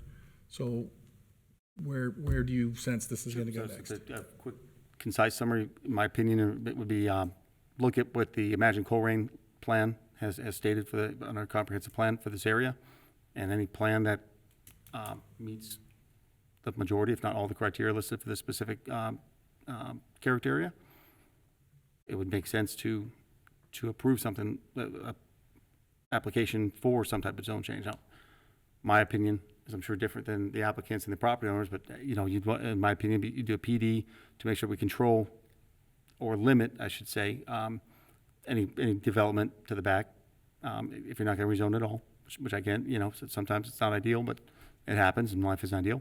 PDB, meet all the criteria listed with the Imagine Colerain plan, there'd be no reason not to approve it. B2, the way the parcels already are still cut up, and the other factors we have going on with the properties to the north that was, approved to rezone based upon this access road, it'd be staff's recommendation, if there's no proposal to meet the Imagine Colerain plan, staff has to recommend to deny it. So where I'm going with this is that the deliverables back to the commission will be a decision one way or another on a modification of zoning, either B or PUD, and a plan that illustrates that. That'll come before the commission for a yes, no, or yes with conditions, or no with The whatever. applicant would decide to do that, they would decide to rezone, yes, sir, yes, sir. Okay. So really just, take a look at what the Imagine Colerain plan specifies for the auto dealer corridor here. The closer your plan meets to getting, currently the property's, legal non-conforming pre-existing. So the term, a lot of people use grandfathered in. So you're grandfathered in. So you can sit there and kind of do nothing and just stay where you're at. But if you want to expand and do that other stuff, then you'd be looking at some, the current zoning requirements, which is why we're in this discussion. So we can hook up with it with the portion of the comprehensive plan that discusses this specific area of the township, and just be recommendation, can't obviously tell you, but recommendation that if you present a plan that meets that, we would definitely encourage and recommend that plan be approved.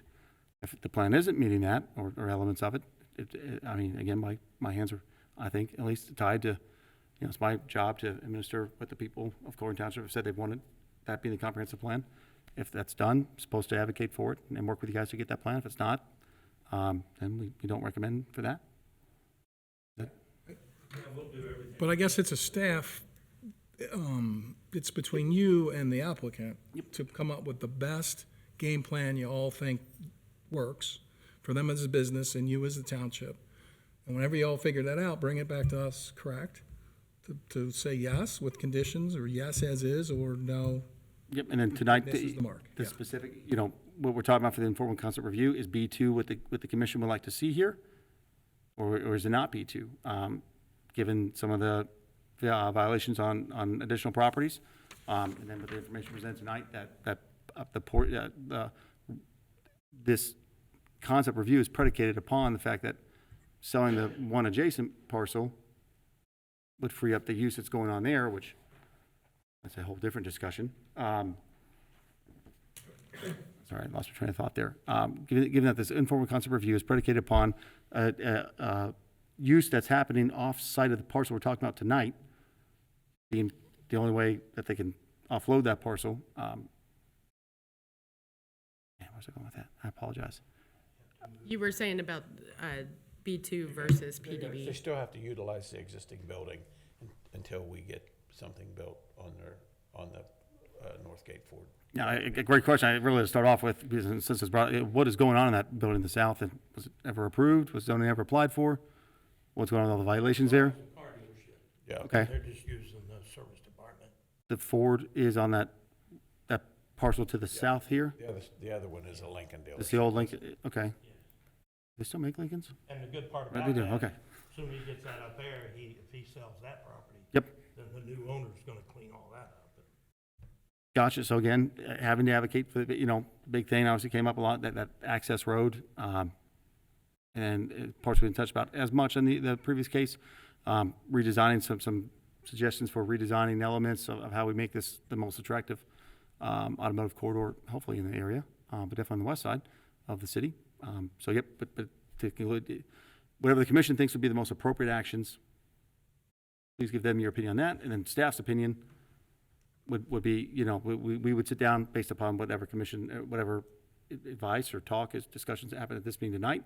We take that into consideration to the discussion of the zoning resolution and the comprehensive plan, and we try and smash all those things together and produce a plan that works for as close as possible to everybody, to the property owner, to the commission, to the board of trustees, to the residents. That's the process that we engage in on a daily basis. It's making the sausage. Right, and sitting here as a resident of Colerain, I just want to point out that cleaning up the property does not fall on the next property owner. There are things that are in that picture, or those pictures, that the current owner should be addressing. So we hope that you take that feedback to the current owners and tell them to start that process. Absolutely. Yeah, I don't even know where to begin. I think, I don't really know that I care if it's PUD or B. I'm gonna let you guys figure that out. But here's what I do care about.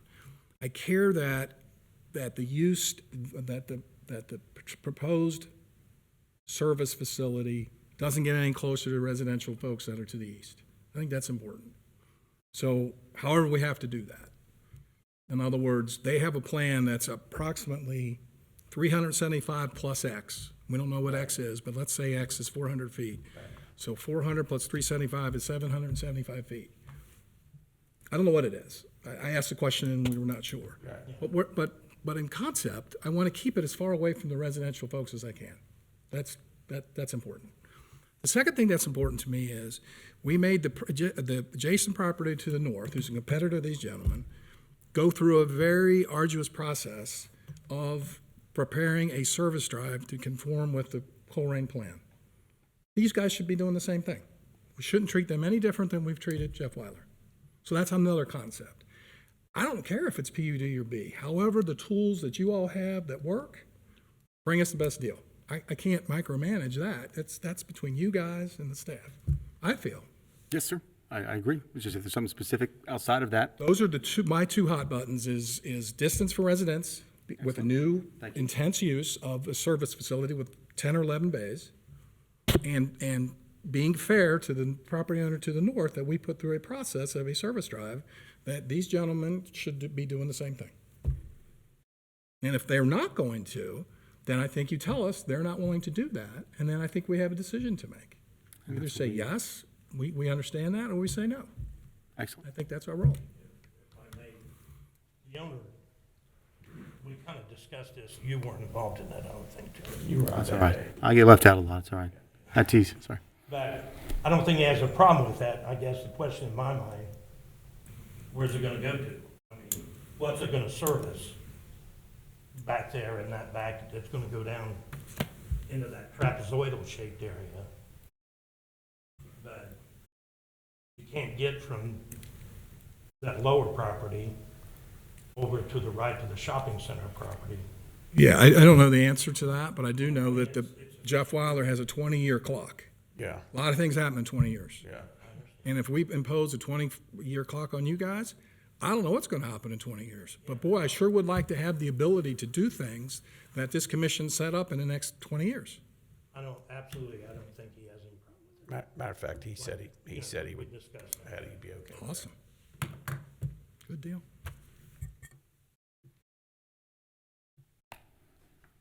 Any further Anything else, questions, gentlemen? guys? We cover? I think we're good. I think we just need to Appreciate your give you a time. Thank call you and so much. Perfect. Come Yep, in we'll set up a and sit meeting. down with you. You got it, you got it. Okay, Thank you that's so it. much, gentlemen. Have a great night. Thank you.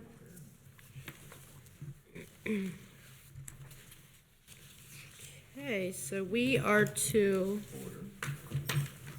Thank you. so we are on item 7, old business, there is none. Number 8, new business, none. So, Mr. Alec, on tonight's agenda, you do have, or we do have a request from you to discuss Section 10.1, similar use provision regarding the ICR 2023-1 that was earlier discussed.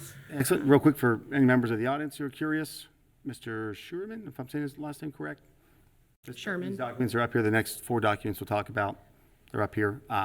They're also in the zoning resolution and all that good stuff. But thank you, Mr. McMullen. Yep, so Section 10.1, assuming use provision. So as far as I know, and correct me if I'm wrong, anyone up here, if you, is staff ever presented this before? Have we gone through this and I'm unaware of it? Prior to me, obviously staff prior to me. So it's a clause that doesn't come up often within the zoning resolution, but I'd like to discuss it to see if it's applicable here or not. And just read off real fast, well, not real fast, but, as quick as my homeschool mind can. So 10.1.1, where there's a proposed use that is not currently listed in the use tables of this resolution. So in case point tonight, bid FTA, if I'm saying that right, in my interpretation, it's not clearly listed as in the warehouse use. So I believe it applies tonight for that specific reason. So where there's a proposed use that is not currently listed in the use tables of this resolution, the zoning commission may review the use to determine the appropriate zoning districts, if any, where the use may be permitted. And then point 2, the zoning commission should consider the nature, operation, and function of the use in its determination of an appropriate district. And then part 3, the zoning commission may find that the use is not compatible with any existing zoning district and not permit the use under the current resolution. Or, as an alternative, the zoning commission may request that a new district or new provisions be adopted through the zoning text and map amendment procedure pursuant to section 4.3 text and map amendments, which was roughly what we engaged in at the beginning of this hearing. So all that is to say, I believe this is a very nice provision to have in here.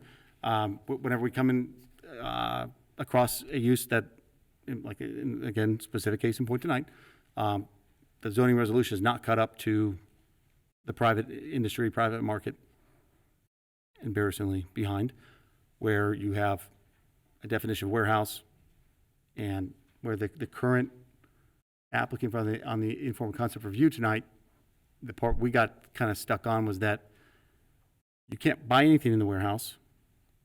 At the same time, you can only buy something specifically from that warehouse. If I'm correct on that. So like if there's an item you want, it will specifically show you which location that item's available at. So I've been to the, I think it's the Sharonville Blue Ash one twice. I think we got a car seat. So just not for my family, but for a gentleman I was working with at the time. So his wife sent him there to go and pick up a car seat. And it was only, I guess, available at that location. So they purchased it online. I guess it won the auction. You go there and you pick it up. And as I try to interpret this, if it says retail sale, and my interpretation is that was a retail sale.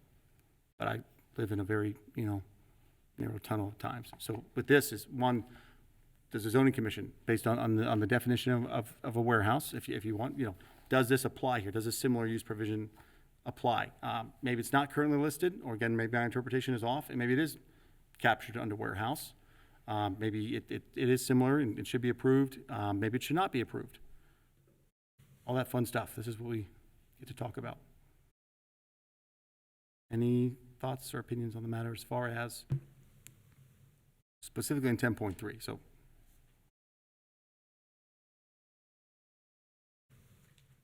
I don't know that I would consider it a retail sale. I think we're in the day and age where we understand online sales and there's no exchange of currency at the location. It's all done in advance.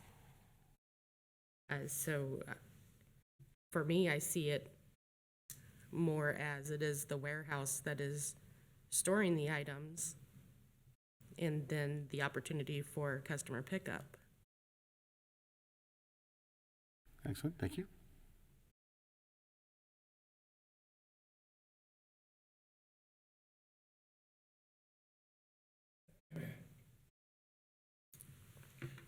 Mr. Westfall? Did you want to speak? I'm not sure. Think about it some more. Because I think it is a retail sale. And just because they're going in there, I don't know, it's confusing.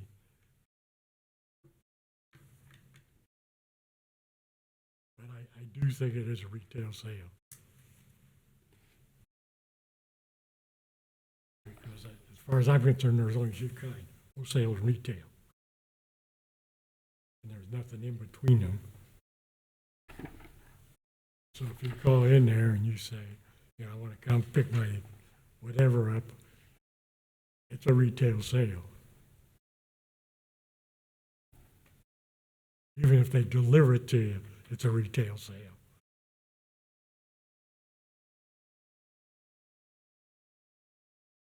So I'm not exactly sure how it should be handled, but If I could read one more part real fast, I should have started off with earlier, I apologize. Retail in our definitions, retail commercial services shall mean establishments primarily engaged in the sale of goods and materials to the general public. Retail commercial uses may include, but are not limited to, bookstores, antique stores, convenience stores, bakeries, grocery stores, and other similar uses. So again, we had the fireworks discussion at the beginning of this meeting. Now we're here on this one. I try to interpret this as blindly as possible without putting a whole lot of common sense into it, because I'm not sure that's, my role. And so that's where we're in this gray area of, it's definitely a warehouse where goods are stored. There's definitely a sale happening, and then you go there to pick it up. So it's just whatever you guys tell me to do. What are the two roads that we're traveling? So Sure, so the two options in the sense of this would be, if the commission feels that this falls within warehouse, the warehouse description in the structure, or if it's not, if it's retail commercial services.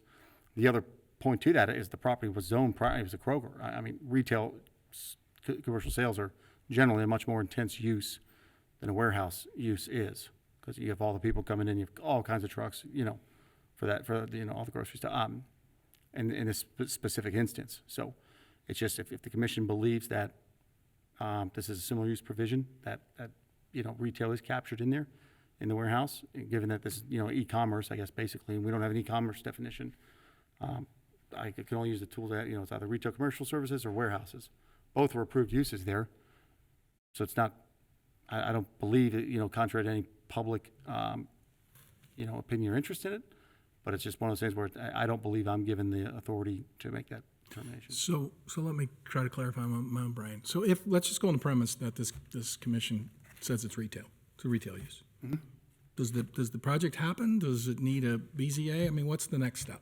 No, just an amendment to get it back to the retail use it was prior to Grippo's having it amended to be a warehouse. From who? The amendment is to who? From this commission? Both the commission and the board of trustees. So it'd be a major amendment. It'd be the process we went through in April, at May's meeting, to go from retail, the old Kroger, to the current warehouse for Grippo's.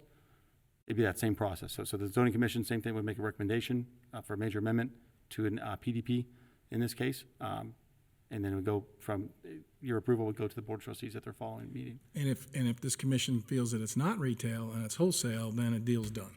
Is that right? Doesn't need to go to the trustees. Warehouse or wholesale under that, yep. So Then putting it on this particular piece of property, that's where the rubber's hitting the road. with this definition. With this definition, Yes, sir. okay. But the I proposed understand use- where we're and then- at. Then just to touch back on the similar use provision, so where there's a proposed use that's not currently listed, if it is something that a new district or provisions be adopted, then we go back through the text amendment we did in a sense with fireworks tonight. So if you can say, I'm wrong, and this is covered in warehouse, which is fine, maybe it is, or nope, there's a new provision that needs to be adopted, text amendment, something like that, or a district that needs to be created for this. No matter what, though, in my opinion, it's well known, our zoning resolutions, they almost all typically are well behind the times. So it'd be great to have a text amendment or work to have an e-commerce, captured somewhere. So when it was a Kroger, obviously it was retail. All day, it was retail.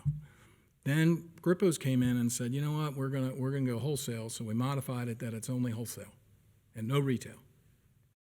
Correct? Warehouse, yes, sir. That then got approved through this commission and through the trustees. Yes, sir, May. Now we got a gentleman who's got a project, but it's really unclear. It's cloudy. Is this retail or is this wholesale?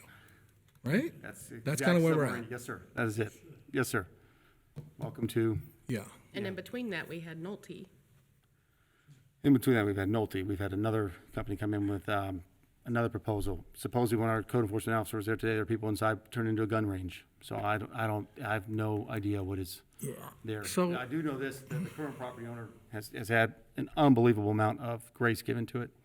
So regardless, no matter what, they just need to be absolutely hammered with the violations and the way they've allowed the township to be, degraded and deteriorated there. But that's a different discussion, but it's still relevant in my opinion. Yeah, so kind of here's where I'm at. So I understand this cloud of retail and wholesale, and after listening to the gentleman explain his business model and looking at the pictures of an existing facility somewhere else, I think it's a wholesale, and I do believe it's got a retail component. Saying that, I can't believe we're splitting the hair when it was at Kroger's, where retail was going on every day, every hour that it's in its operation.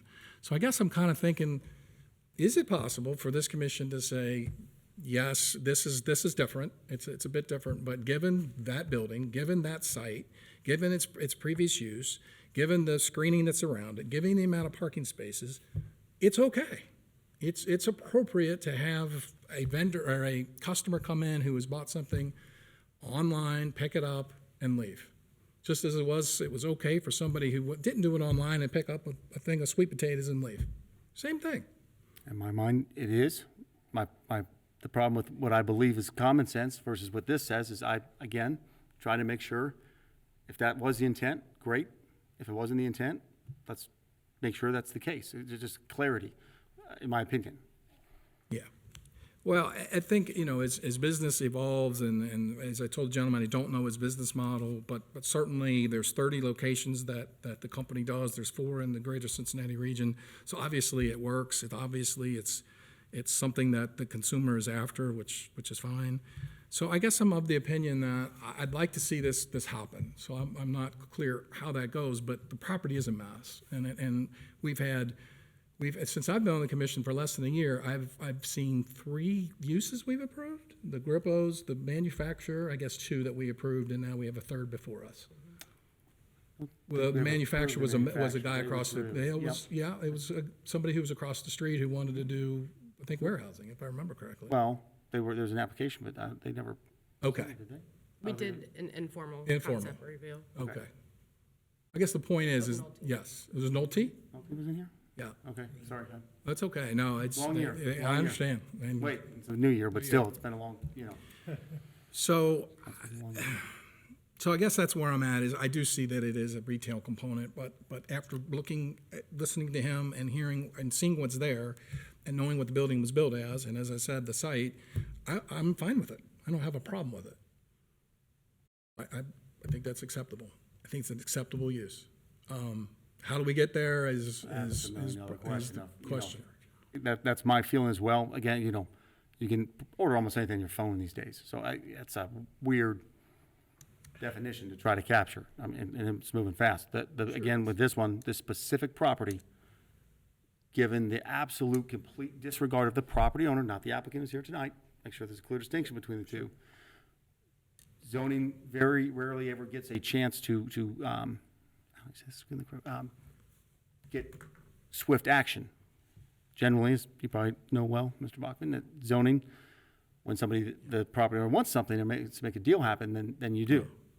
So, Right, when you say zoning, you mean zoning enforcement. well, that's a component of it, but zone change, similar use provisions, major amendments, all that kind of stuff. So it's all captured under that. So would it be appropriate for us to put a motion on the floor that says, we feel that this leans more toward retail, it has a retail component, but given the use that was described, given the building that's there, we're approving it? Do we have that ability? I believe so, yeah. Based on this, I do. I'd ask you to read this and see if my interpretation's wrong, but I believe so. That's what I read.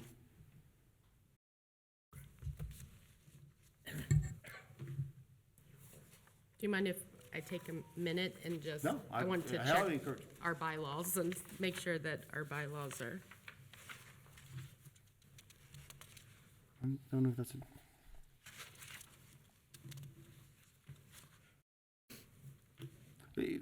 oh, sorry.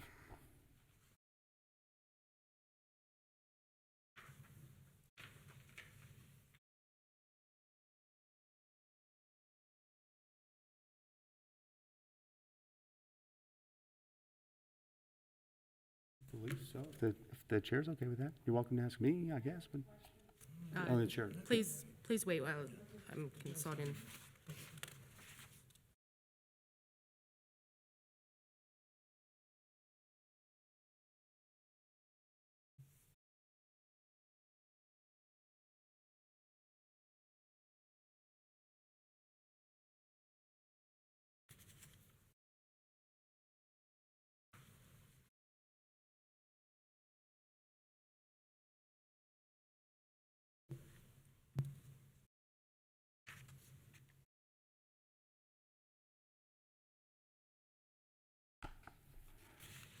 Okay, thank you.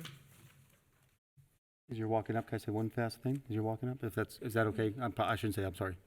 Sure. Do I need to amend the agenda because then we are adding a second public comments? I mean, this is just under the administration. This is not under a hearing or any aspect like that. I don't believe we need to. I believe as the chair, you could welcome comments or you could deny them. But if I could just real quick, back to the definition, our current definition of warehouse. So shall mean structures used for storage or distribution of goods where there is no sale of items to retailers or general public unless permitted as an accessory use to the warehouse. So if the zoning commission believes this could be approved as an accessory use to the warehouse, then I could accept an application for the accessory use of the retail sale, get all legal per exactly what was done back in May and June, June, I think went into effect in June, because, anyway, that's my interpretation of it. It's just, the big point of this is, it's not clear in our resolution that this can be done to me. I present that to the commission, hopefully 5 other minds outside of mine that are, say, yep, either you're right, you're wrong, you're something, or it is that. So that's the intent of this. I believe this whole provision here, so. Sorry. Right. That's what I'm trying to do. And I tend to be on the same thought process as Mr. Bachman, that this is a similar use of warehouse, and the accessory use of the warehouse seems to be an appropriate way to go.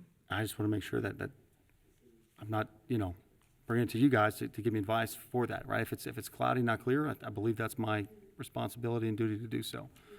And Right. the other side, would be great to,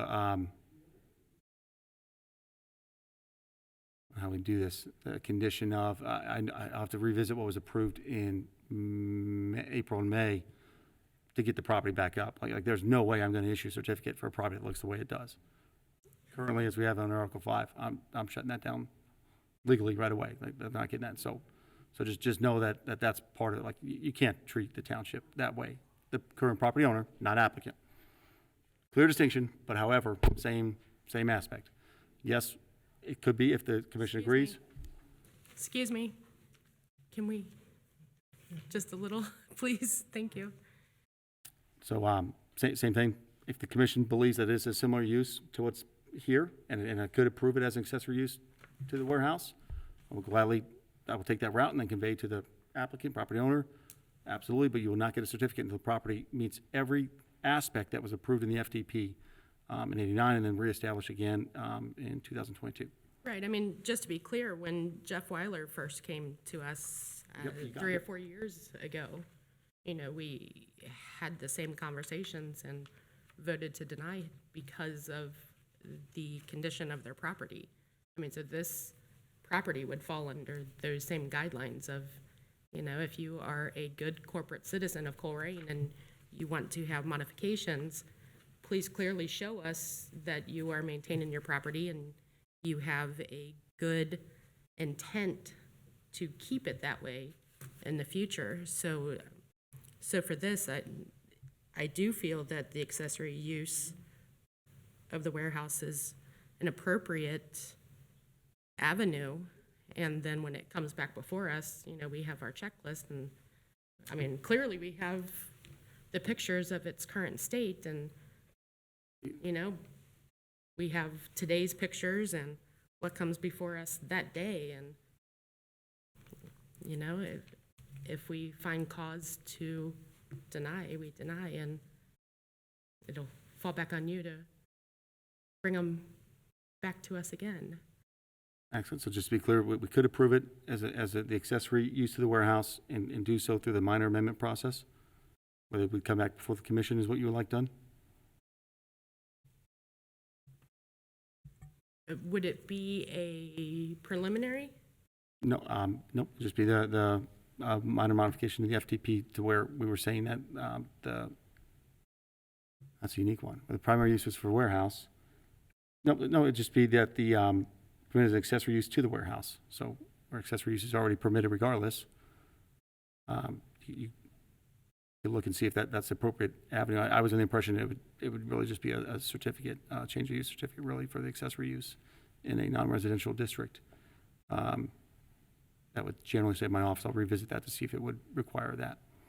But again, regardless of if it's either my office or if it's coming before the commission, if the property's not up to snuff with every aspect of the property maintenance code, zoning resolution, and the approving FTP, it will not be approved. But that's more the discussion for the property owner, but that. And you said that you were under contract for this, correct?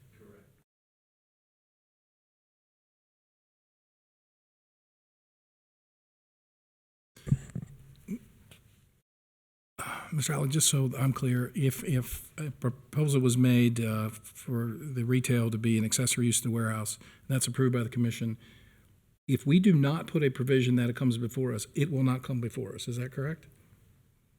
Let me be absolutely certain. Come back before us.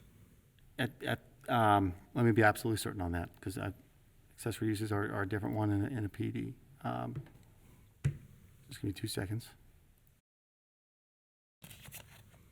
I had been operating on the presumption that if the commission thought this was a similar use, that it would be an accessory permit issued in non-residential district. this case just happens to be Done. PDP.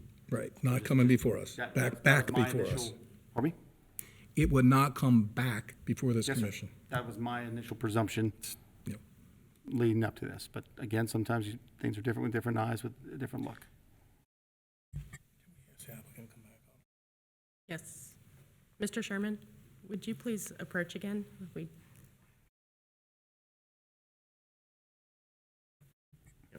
Sir, I have a question for you. The question is, you mentioned in your testimony that you are under contract in your due diligence phase. And the question I have for you is what is that timeline? When is the timeline that that contract is up?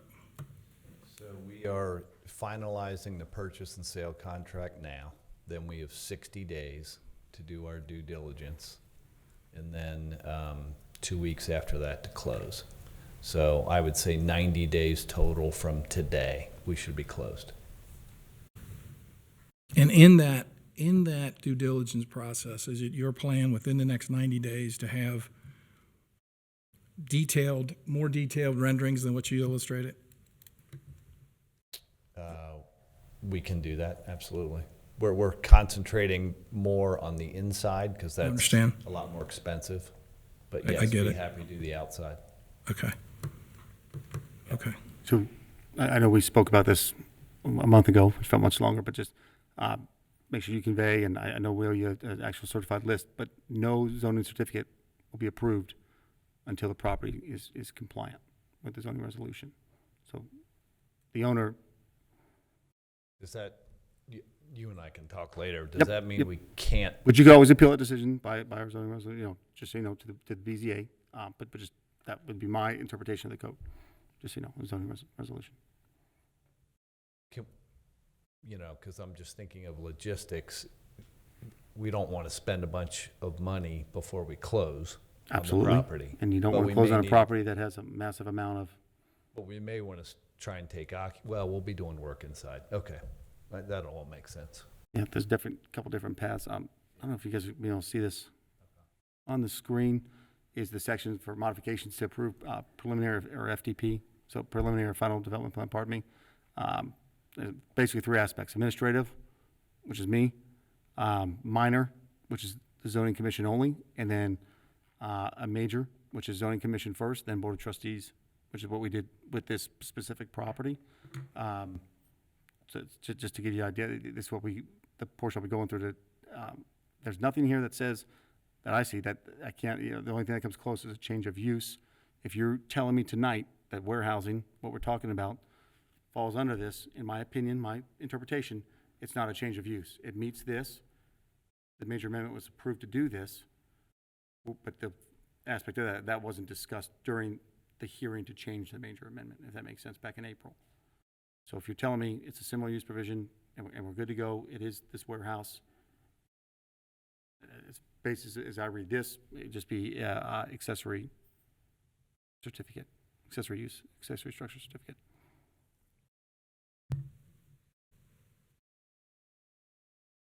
Well, let me add an element of confusion then.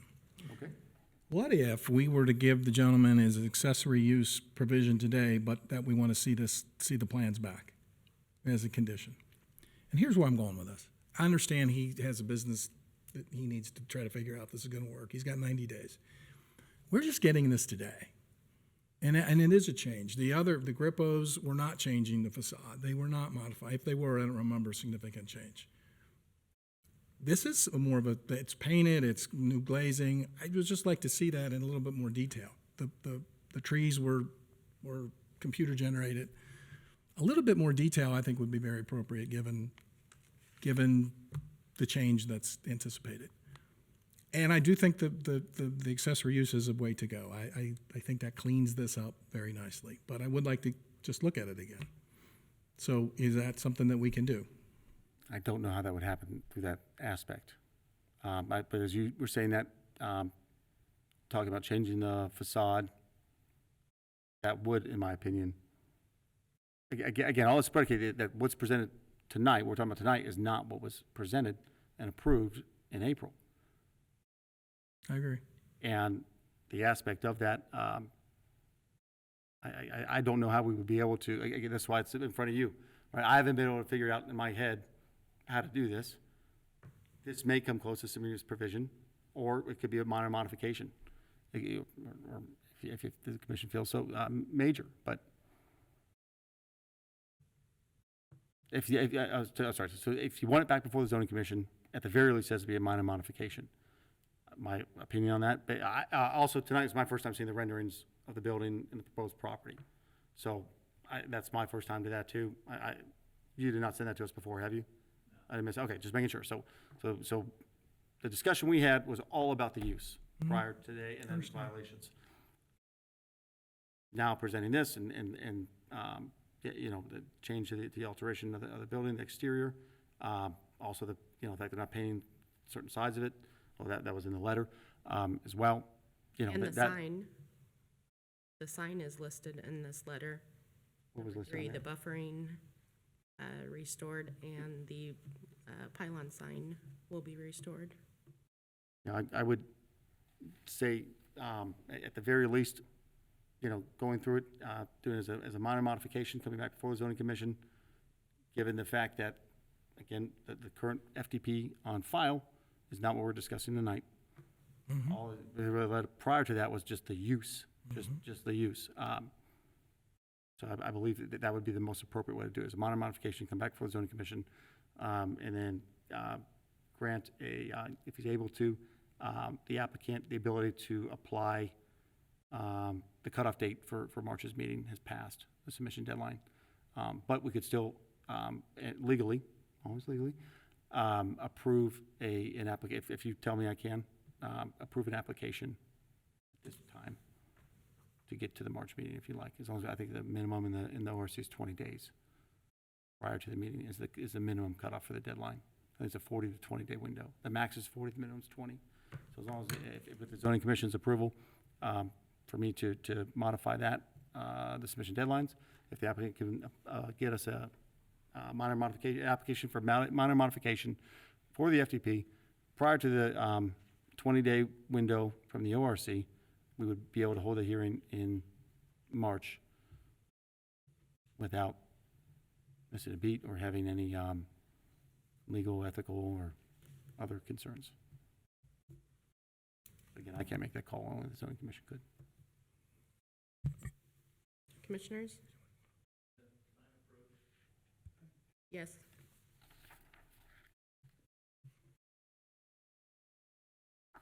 My question is what happens in March then? Or what? So what we are asking is, potentially asking, we haven't discussed it yet, but we are potentially asking that there is a more formalized plan that we can review, staff plus ourselves. It was our first time seeing renderings and discussing in more detail the changes that were proposed tonight. The informal concept review is just that, it's informal and just a dialogue that goes back and forth. But now we want to come up with a way to formalize it. But for us to do that, we have to have more of a plan in front of us to be able to do that. So we're asking if you'd be able to work with staff to have more of a hand us something for the March meeting for us to then approve or deny.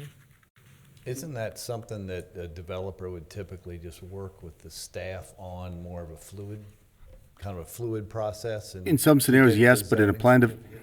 son of a gun, but in a plan development, that was my fault. Long story short, when Gripples was in front of the commission in April, that was a major modification to the PDP to allow to change the use. They never submitted an FDP. So they got their use changed. So really, as it stands, come out and visit this again in discussion, helps have minds to be able to bounce this off of. There's no updated FDP for the modification that happened in April. So what the commission is basically saying is, you know, we're doing a modification to the plan that was approved in April and then should have come in the pipeline at some point. But My only concern is that, it's been my experience, I mean, I've been in real estate a long time, it's just been my experience, and when you work with the staff, it's fluid, you have multiple meetings, I bring my architect in, we kind of know what's going on, we go back and forth, we make some iterations. When you come before a committee, you got one shot, you're trying to read minds, I'm not gonna be able to meet with you and, hey, what do you think, Lori, what do you think, Tim, you know, we're gonna come in, and then you guys will be like, well, that stinks. You know, We have a very specific I was checklist. guessing for a month, spending a bunch of money. We're a third of the way through the due diligence. We spent 20 grand to come this slick presentation, and we missed it. Versus working with your staff, we can come over here, meet, figure it out. That's my reluctance to coming back and trying to wow you. I think we can wow him in the next 90 days and make him happy. Well, I mean, in prefer all, that route. in all manner, he works for us. He has the same code that would be brought back to us. It's just, I can't think of very No, many. really, this is my fault specifically. Grippo's had a major amendment before the zoning commission, the board of trustees in April, just to change the use. They never followed through with an updated FDP for that. So really, all this comes back to me. On me, it's my fault.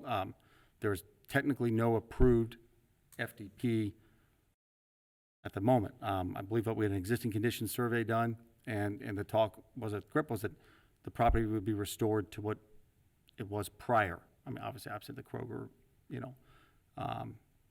advertise, logos and all that stuff. If we're changing that FDP, it's a modification to that.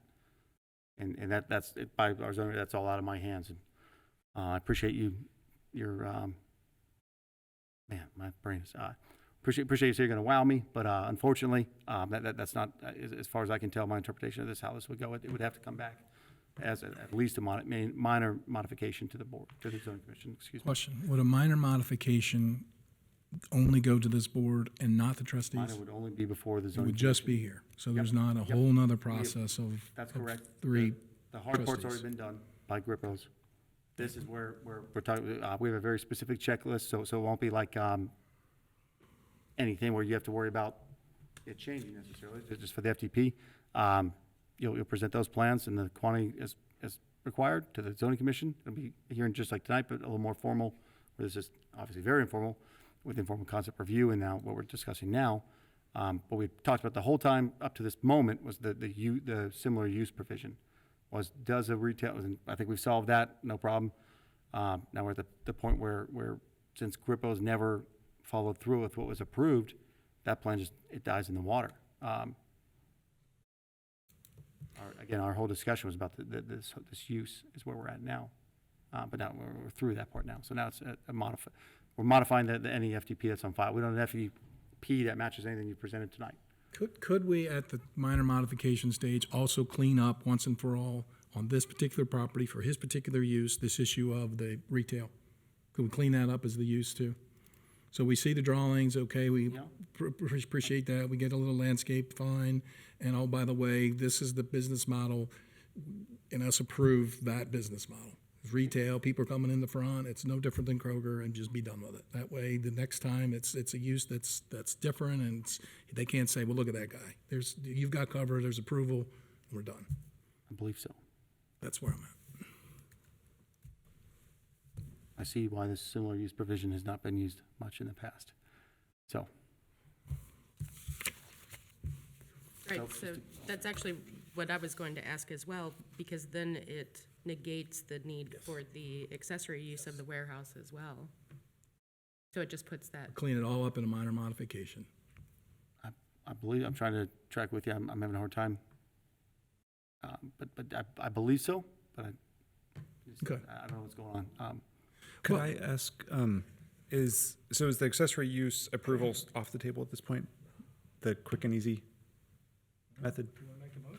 Well. That's what I would propose. So let's real quick. Is informal concept review, hey, here's a plan and a PD. Let's talk about it. The meeting we had, I wasn't certain about the similar use provision, so the accessory use, the warehouse. as far as I understand, that is cleared up now, as far as I understand. Unless I'm mistaken, please tell me. Right, we thought that this would be, it would meet that. But then also at the meeting tonight, we saw there's proposed changes to the exterior of the structure and the property and all that, and there's no FDP on file. So that's the problem where we're at now. I see those, so those exterior changes would require an FDP? And any changes that do not meet the current approved FDP, and that's the one that Kroger did in '89, any change to that FDP requires the zoning, either administrative, minor, or major. Again, given information changes things, right? So more information presented tonight, revisiting some stuff too. If that's a change to the existing FDP, which it clearly looks to be, paint schemes, landscaping, then that it has to be one of those two, either minor, or hopefully it stays minor and it's just the zoning commission. But it could be major as well if it meets the criteria listed in zoning resolution. Would you mind stepping back up so you are on the recording, please? No, you're. I'm sorry if I made it too confusing. We're painting and repairing the exterior glass. We're not adding a bunch of glass, a lot of it's broken. So repairing the glazing and painting, and then doing all the landscaping and the fence and all that. But I didn't want to make it too confusing. We're not adding a bunch of windows or. So the So glazing that's got the boards on it now Just is just getting changed. There's no new windows. Are those blacked out that you can't see in? No, a lot of them are broken. Yeah, I understand that. But if I'm on the sidewalk, what do I see looking through that window? Is it blacked out because it's warehouse use behind it?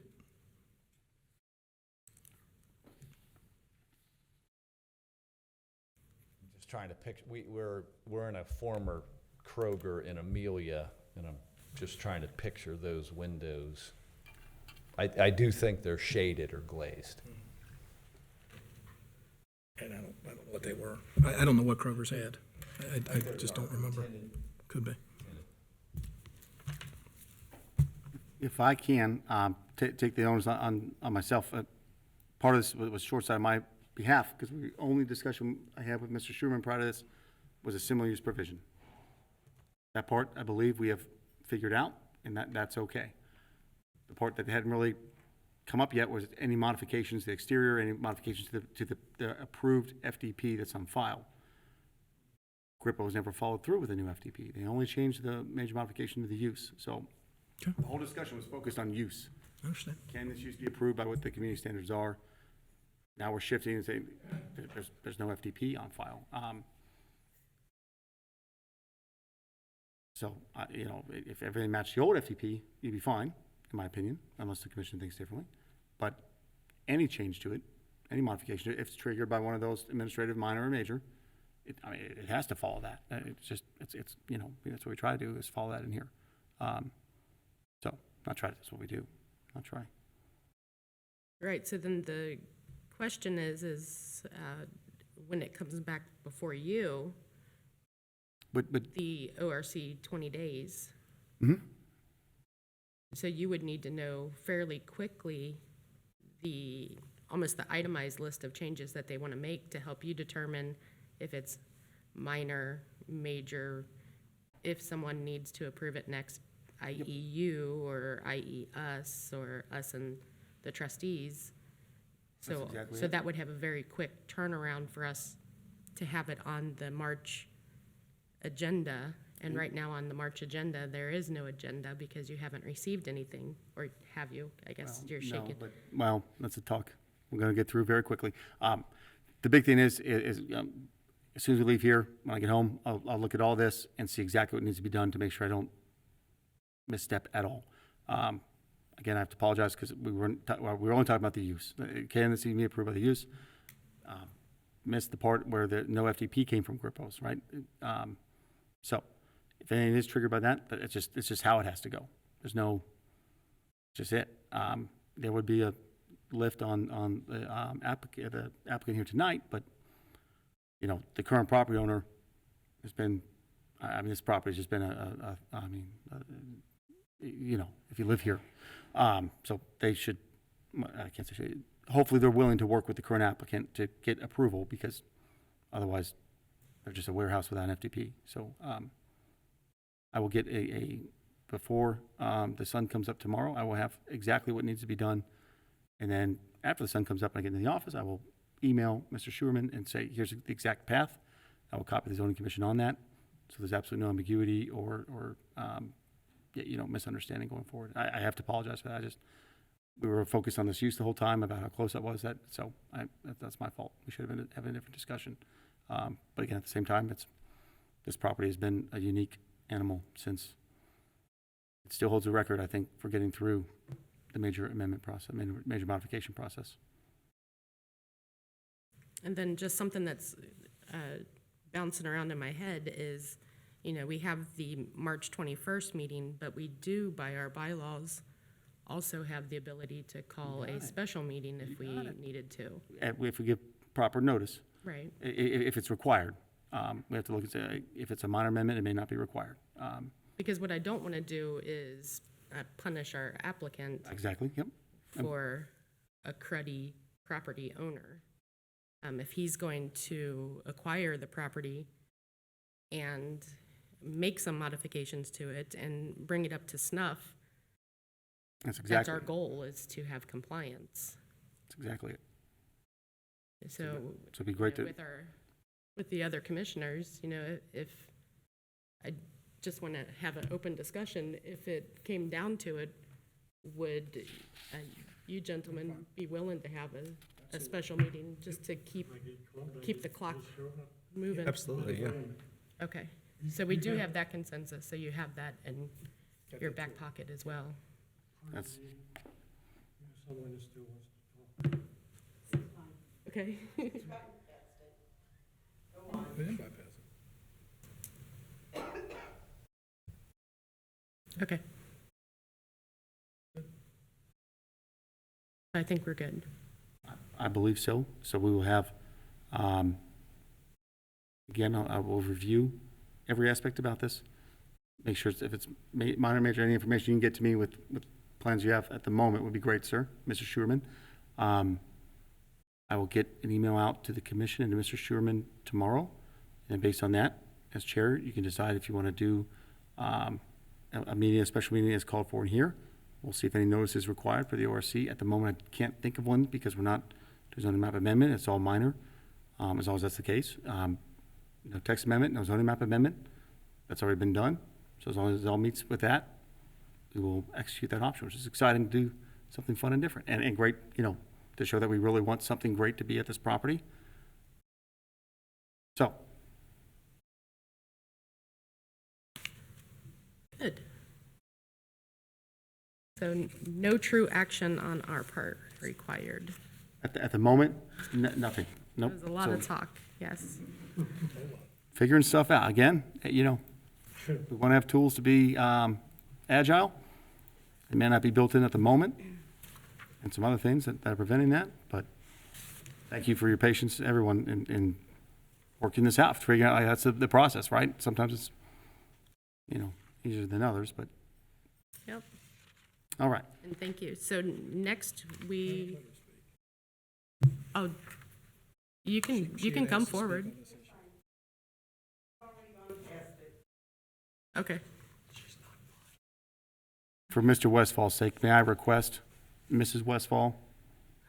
That, you sure? Okay. Anyone? You gonna be okay, sir? Can you leave this property? Do you need, all right, I apologize. All right, so wrapping that up, discussion of zoning commission bylaws regarding minutes. It's obviously been brought up multiple times. Well, we'll just go over it, so there's no, it'd be quick. Basically, in Article 5 of the bylaws,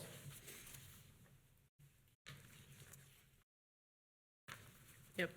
it states, "The staff secretary, and presumably myself, shall keep minutes of the meetings, which shall include the names of the commission members in attendance, the name." Thank you, Mr. Sherman. of the applicant and of other persons appearing before the commission, the case number, description of the premises involved, a description of the application, names of commission members making supporting all motions, and the vote of all members thereon. That's it. It's not a word-for-word transcript. And then we also talked to with our development director today about this. It's my opinion, it's not good even to have me, as zoning administrator, and biased, be anyone who would do an official transcript. So we're discussing some options on Dana's excellent and posts all this online. So it's on YouTube already. So just as a I guess, getting guidance from the commission, do you want to keep it the way it is? I don't know where we got to the point of doing almost, they're not quite verbatim, but they're close to transcript. With just me doing it, I don't have time as we're trying to get to other stuff. We're just incredibly understaffed, and this is the thing that here's what the bylaws say. Here's what I'll do going forward, unless I have different direction or we amend the bylaws in a nice way. So basically, your question is detailed discussions being documented or detailed discussions not being documented, because you are already indicating who motions. I mean, you're doing all the things that are listed in the articles. You're just almost going a little above and beyond what is in our bylaws. So the question you're asking us is, do you keep going the way that you have been going with doing a more detailed set of meeting minutes, or do you just go strictly by what our bylaws are requiring? The question- And then who documents, like who becomes the staff secretary? Is that part of your question too? Is it a two-part question or just a? I will say one-part very, question? will anyone on the commission be upset if I adhere strictly to what the bylaws say? Is there an objection from anyone on the commission to myself following what is in the bylaws? And only that aspect of it. I mean, everything's available online. If someone wants to go review a transcript, they can watch it on YouTube. They have the ability to do so. We do not have the resources to do a transcript. If somebody wants to provide a Right, so- transcript, they could do that, but, So I'm a very visual person. So we just approved the December 20th, 2022 meeting minutes. which for very, If we looked at today's minutes, in the future, what part of today's minutes would be missing as if they were the December 20th? Because these are already a very watered-down version Yep. transcript of it. those minutes that were presented tonight are basically this, as close as with my interpretation of that. Is there any objection to the minutes received tonight? And is there any objection No. going forward? We as the by- approved them as what the as bylaws state? written, knowing that they matched our bylaws, so I feel like we. Are you asking that do we want a full transcript of the meeting? I'm asking, one, is anyone on the commission going to be upset if my interpretation of this is what you're holding in your hand for the minutes that were approved tonight? Go ahead, I'm sorry. No, that's okay. If the commission is, as you noted, you approve those minutes without saying otherwise, so I would assume those are acceptable, and that's an acceptable manner going forward. But I'm asking, if anyone does have a desire on the commission to have a full transcript, then that's a different discussion. Either we amend the bylaws or we figure out some other route to do that. The minutes that we approved this evening are appropriate for this level of meeting. This is not a legal proceeding that we need a transcript. You are meeting the mandate of this commission, and then some. That's just making For sure me, that appropriate. the commission feels the same. For me, appropriate. Yeah, I agree. Because if it was a word for word, wouldn't that be a court reporter? That's exactly, yes, stenographer, court stenographer. That used to be done, definitely, it should be done, in my opinion, at the BZA hearing. It used to be the case, was that ever done in the zoning commission, Mr. Westfall? Please? Was there ever a stenographer present at Colerain Township zoning commission hearings? Okay, so I know there was one at the BZA hearings prior to some date and time. I've seen it on Dana's videos, on Waycross's videos. They sit, I believe, right there and just, they do it, they do that. If for some reason we moved away from that, I just want to make sure it's, with everyone, do we need them in the bylaws to have it say full transcript or not? I'm not sure how it got that way, but when I Right. showed up to zoning, that's what they were doing, so. Yeah, I think these minutes are appropriate and Perfect. match what our expectation via the Bylaws? bylaws. And then always, one, great, thank you so much for looking at the bylaws. If you see anything in the bylaws that need to be amended, let us know, let me know, and we'll do so. Anything else on that one? There's just administrative items, so just try to make sure. Everyone else's, have fun. This all revolves around myself. No, it doesn't. Oh, okay. Just let her speak. Go ahead. I did, as I said, did not question the content of the minutes. I questioned the availability of the minutes. And I would appreciate if they would still be available online. Whatever context involved is great. I just think if it's in transparency, it's great for residents to be able to view those at their discretion. Thank you very much. Thank you. Again, I will revert to what I'm instructed either in writing or other places. There are, how do I say this without? I think we're All the good. minutes are available if anyone shows up as they are required to be, if anyone shows up to the front office. It is great when things get online. There was a time we had 3 members in zoning to do that. We had a planning director, we had a senior planner, we have a planner. You have me. I really don't know with zoning in my job description. They're all in the book. If you want them in the book, great. As we get to other places and get other things done and get them online, they will do so. It's just there are other priorities, and sometimes that one is not top. So until it gets top priority, it's not top priority. So what is the general guideline that you guys, after we vote, you and myself, we sign, is there They have to be put in the minute book. a process? What is the expected timeline for them to be posted online? I don't know what the necessary expected timeline is. It's simply a matter of if there's 8 hours in a day and certain things that have to get done that are required to be done by law, those come first. So it gets put in the book, in the zoning minute book right away, once they're signed. Then, if time allows, you would transfer that to the website. So just clarification. Is there an administrative requirement to post the minutes online? It is listed in my job description, Okay. yes. Now, I look at that, there are legal requirements that have to be done first, based on the zoning resolution, ORC. When those get met, then I go to things that are not legal requirements, they are job description requirements. If there needs to be an adjustment in that process, there could be, but then something's not, every day something's not getting done. I mean, I was here yesterday when the offices were closed, getting stuff done. So it's like, but again, that was not my top priority. There's other stuff that has to get done, and oh man, just to Right, and we recognize This the is amount so of work small you do. I on mean, that. you hand deliver our packets to us and, things Well, let such me, as that, that's. let me try to clarify.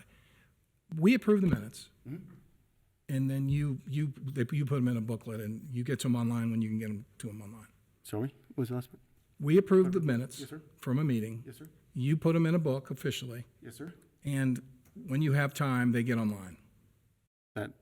That is correct. Okay. That is not our purview. That is an administrative issue between the Absolutely. one who has an issue with that and either the administration, meaning your boss, or the trustees. That is not a commission's purview. Yep. And anyone can come get a copy of them if they want to and post them online, do whatever they want with them. I have to meet that requirement. I have to, and I do meet that requirement. Beyond that, Do you understand what I'm trying to say? Is I that completely- we I understand we are completely. not here to manage you. We are not here as administrative to administrate the staff. We are here as a zoning commission.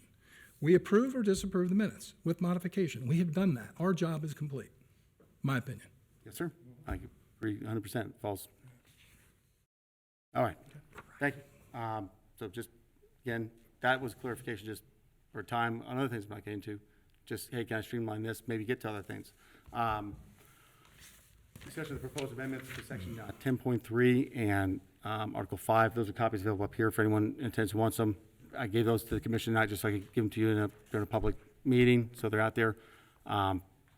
If you would like to, we could set a hearing for March to extend that. They were part of the initial motion I requested last month. Hoping I could get to it, and then time didn't allow. If the commission wants to look over them now, later, and also to have a March meeting where those are an item as a text amendment, you could do that. If you don't want to, we don't have to do that either. I do like to consolidate and have a heftier meeting when we have the opportunity. I would prefer not to meet just for text amendments. Okay. If this bid FTA comes back, of course, that negates that If we do a special discussion. meeting, you could do that anyway. Yeah, so I think it's all reliant upon what is happening with Perfect. So just that. let them, they'll kind of die then, unless there's a time when we motion to bring them back. Is that correct? Right. Okay, excellent, We can perfect. either see them, a special meeting, March, if the only thing that is going to apply for the March meeting are the leftover text amendments we didn't get to. I think those could be handled in April, because we want to be respectful of the commissioner's time as well. We wouldn't want to have a special meeting and a March meeting The only way, if there's nothing else on it. I think the only way we can do that though is through a motion though, is the problem. And then the ORC states within 30 days, there'll be either hearing at 40 or 20-day window. So either a Board of Trustee resolution, a motion by the zoning commission, or an application from a property owner. So it's no problem. And there's a lot of, again, getting time to get to some of the violations one is a huge one anyway. That's stuff we're looking at. So staff would love to have more time to make sure that that's as tight as can be. So we'll let it die, and then at the next regular meeting, Yep. motion for it again. But the thing is, it's a weird, you make a motion the month now for the next month. So we could wait until we have a known application, as we'll do. When we have a known application for the following month, I'll ask in that, thank you. Sometimes it just takes time to be able to figure stuff out. So if we receive an application for whatever, let's say April, in April's hearing, I'll ask for this motion to be brought back up so we could have that coincide with an actual application. Mm-hmm. Thank you for your time and patience with me tonight. It's been a heck of a year. It has been.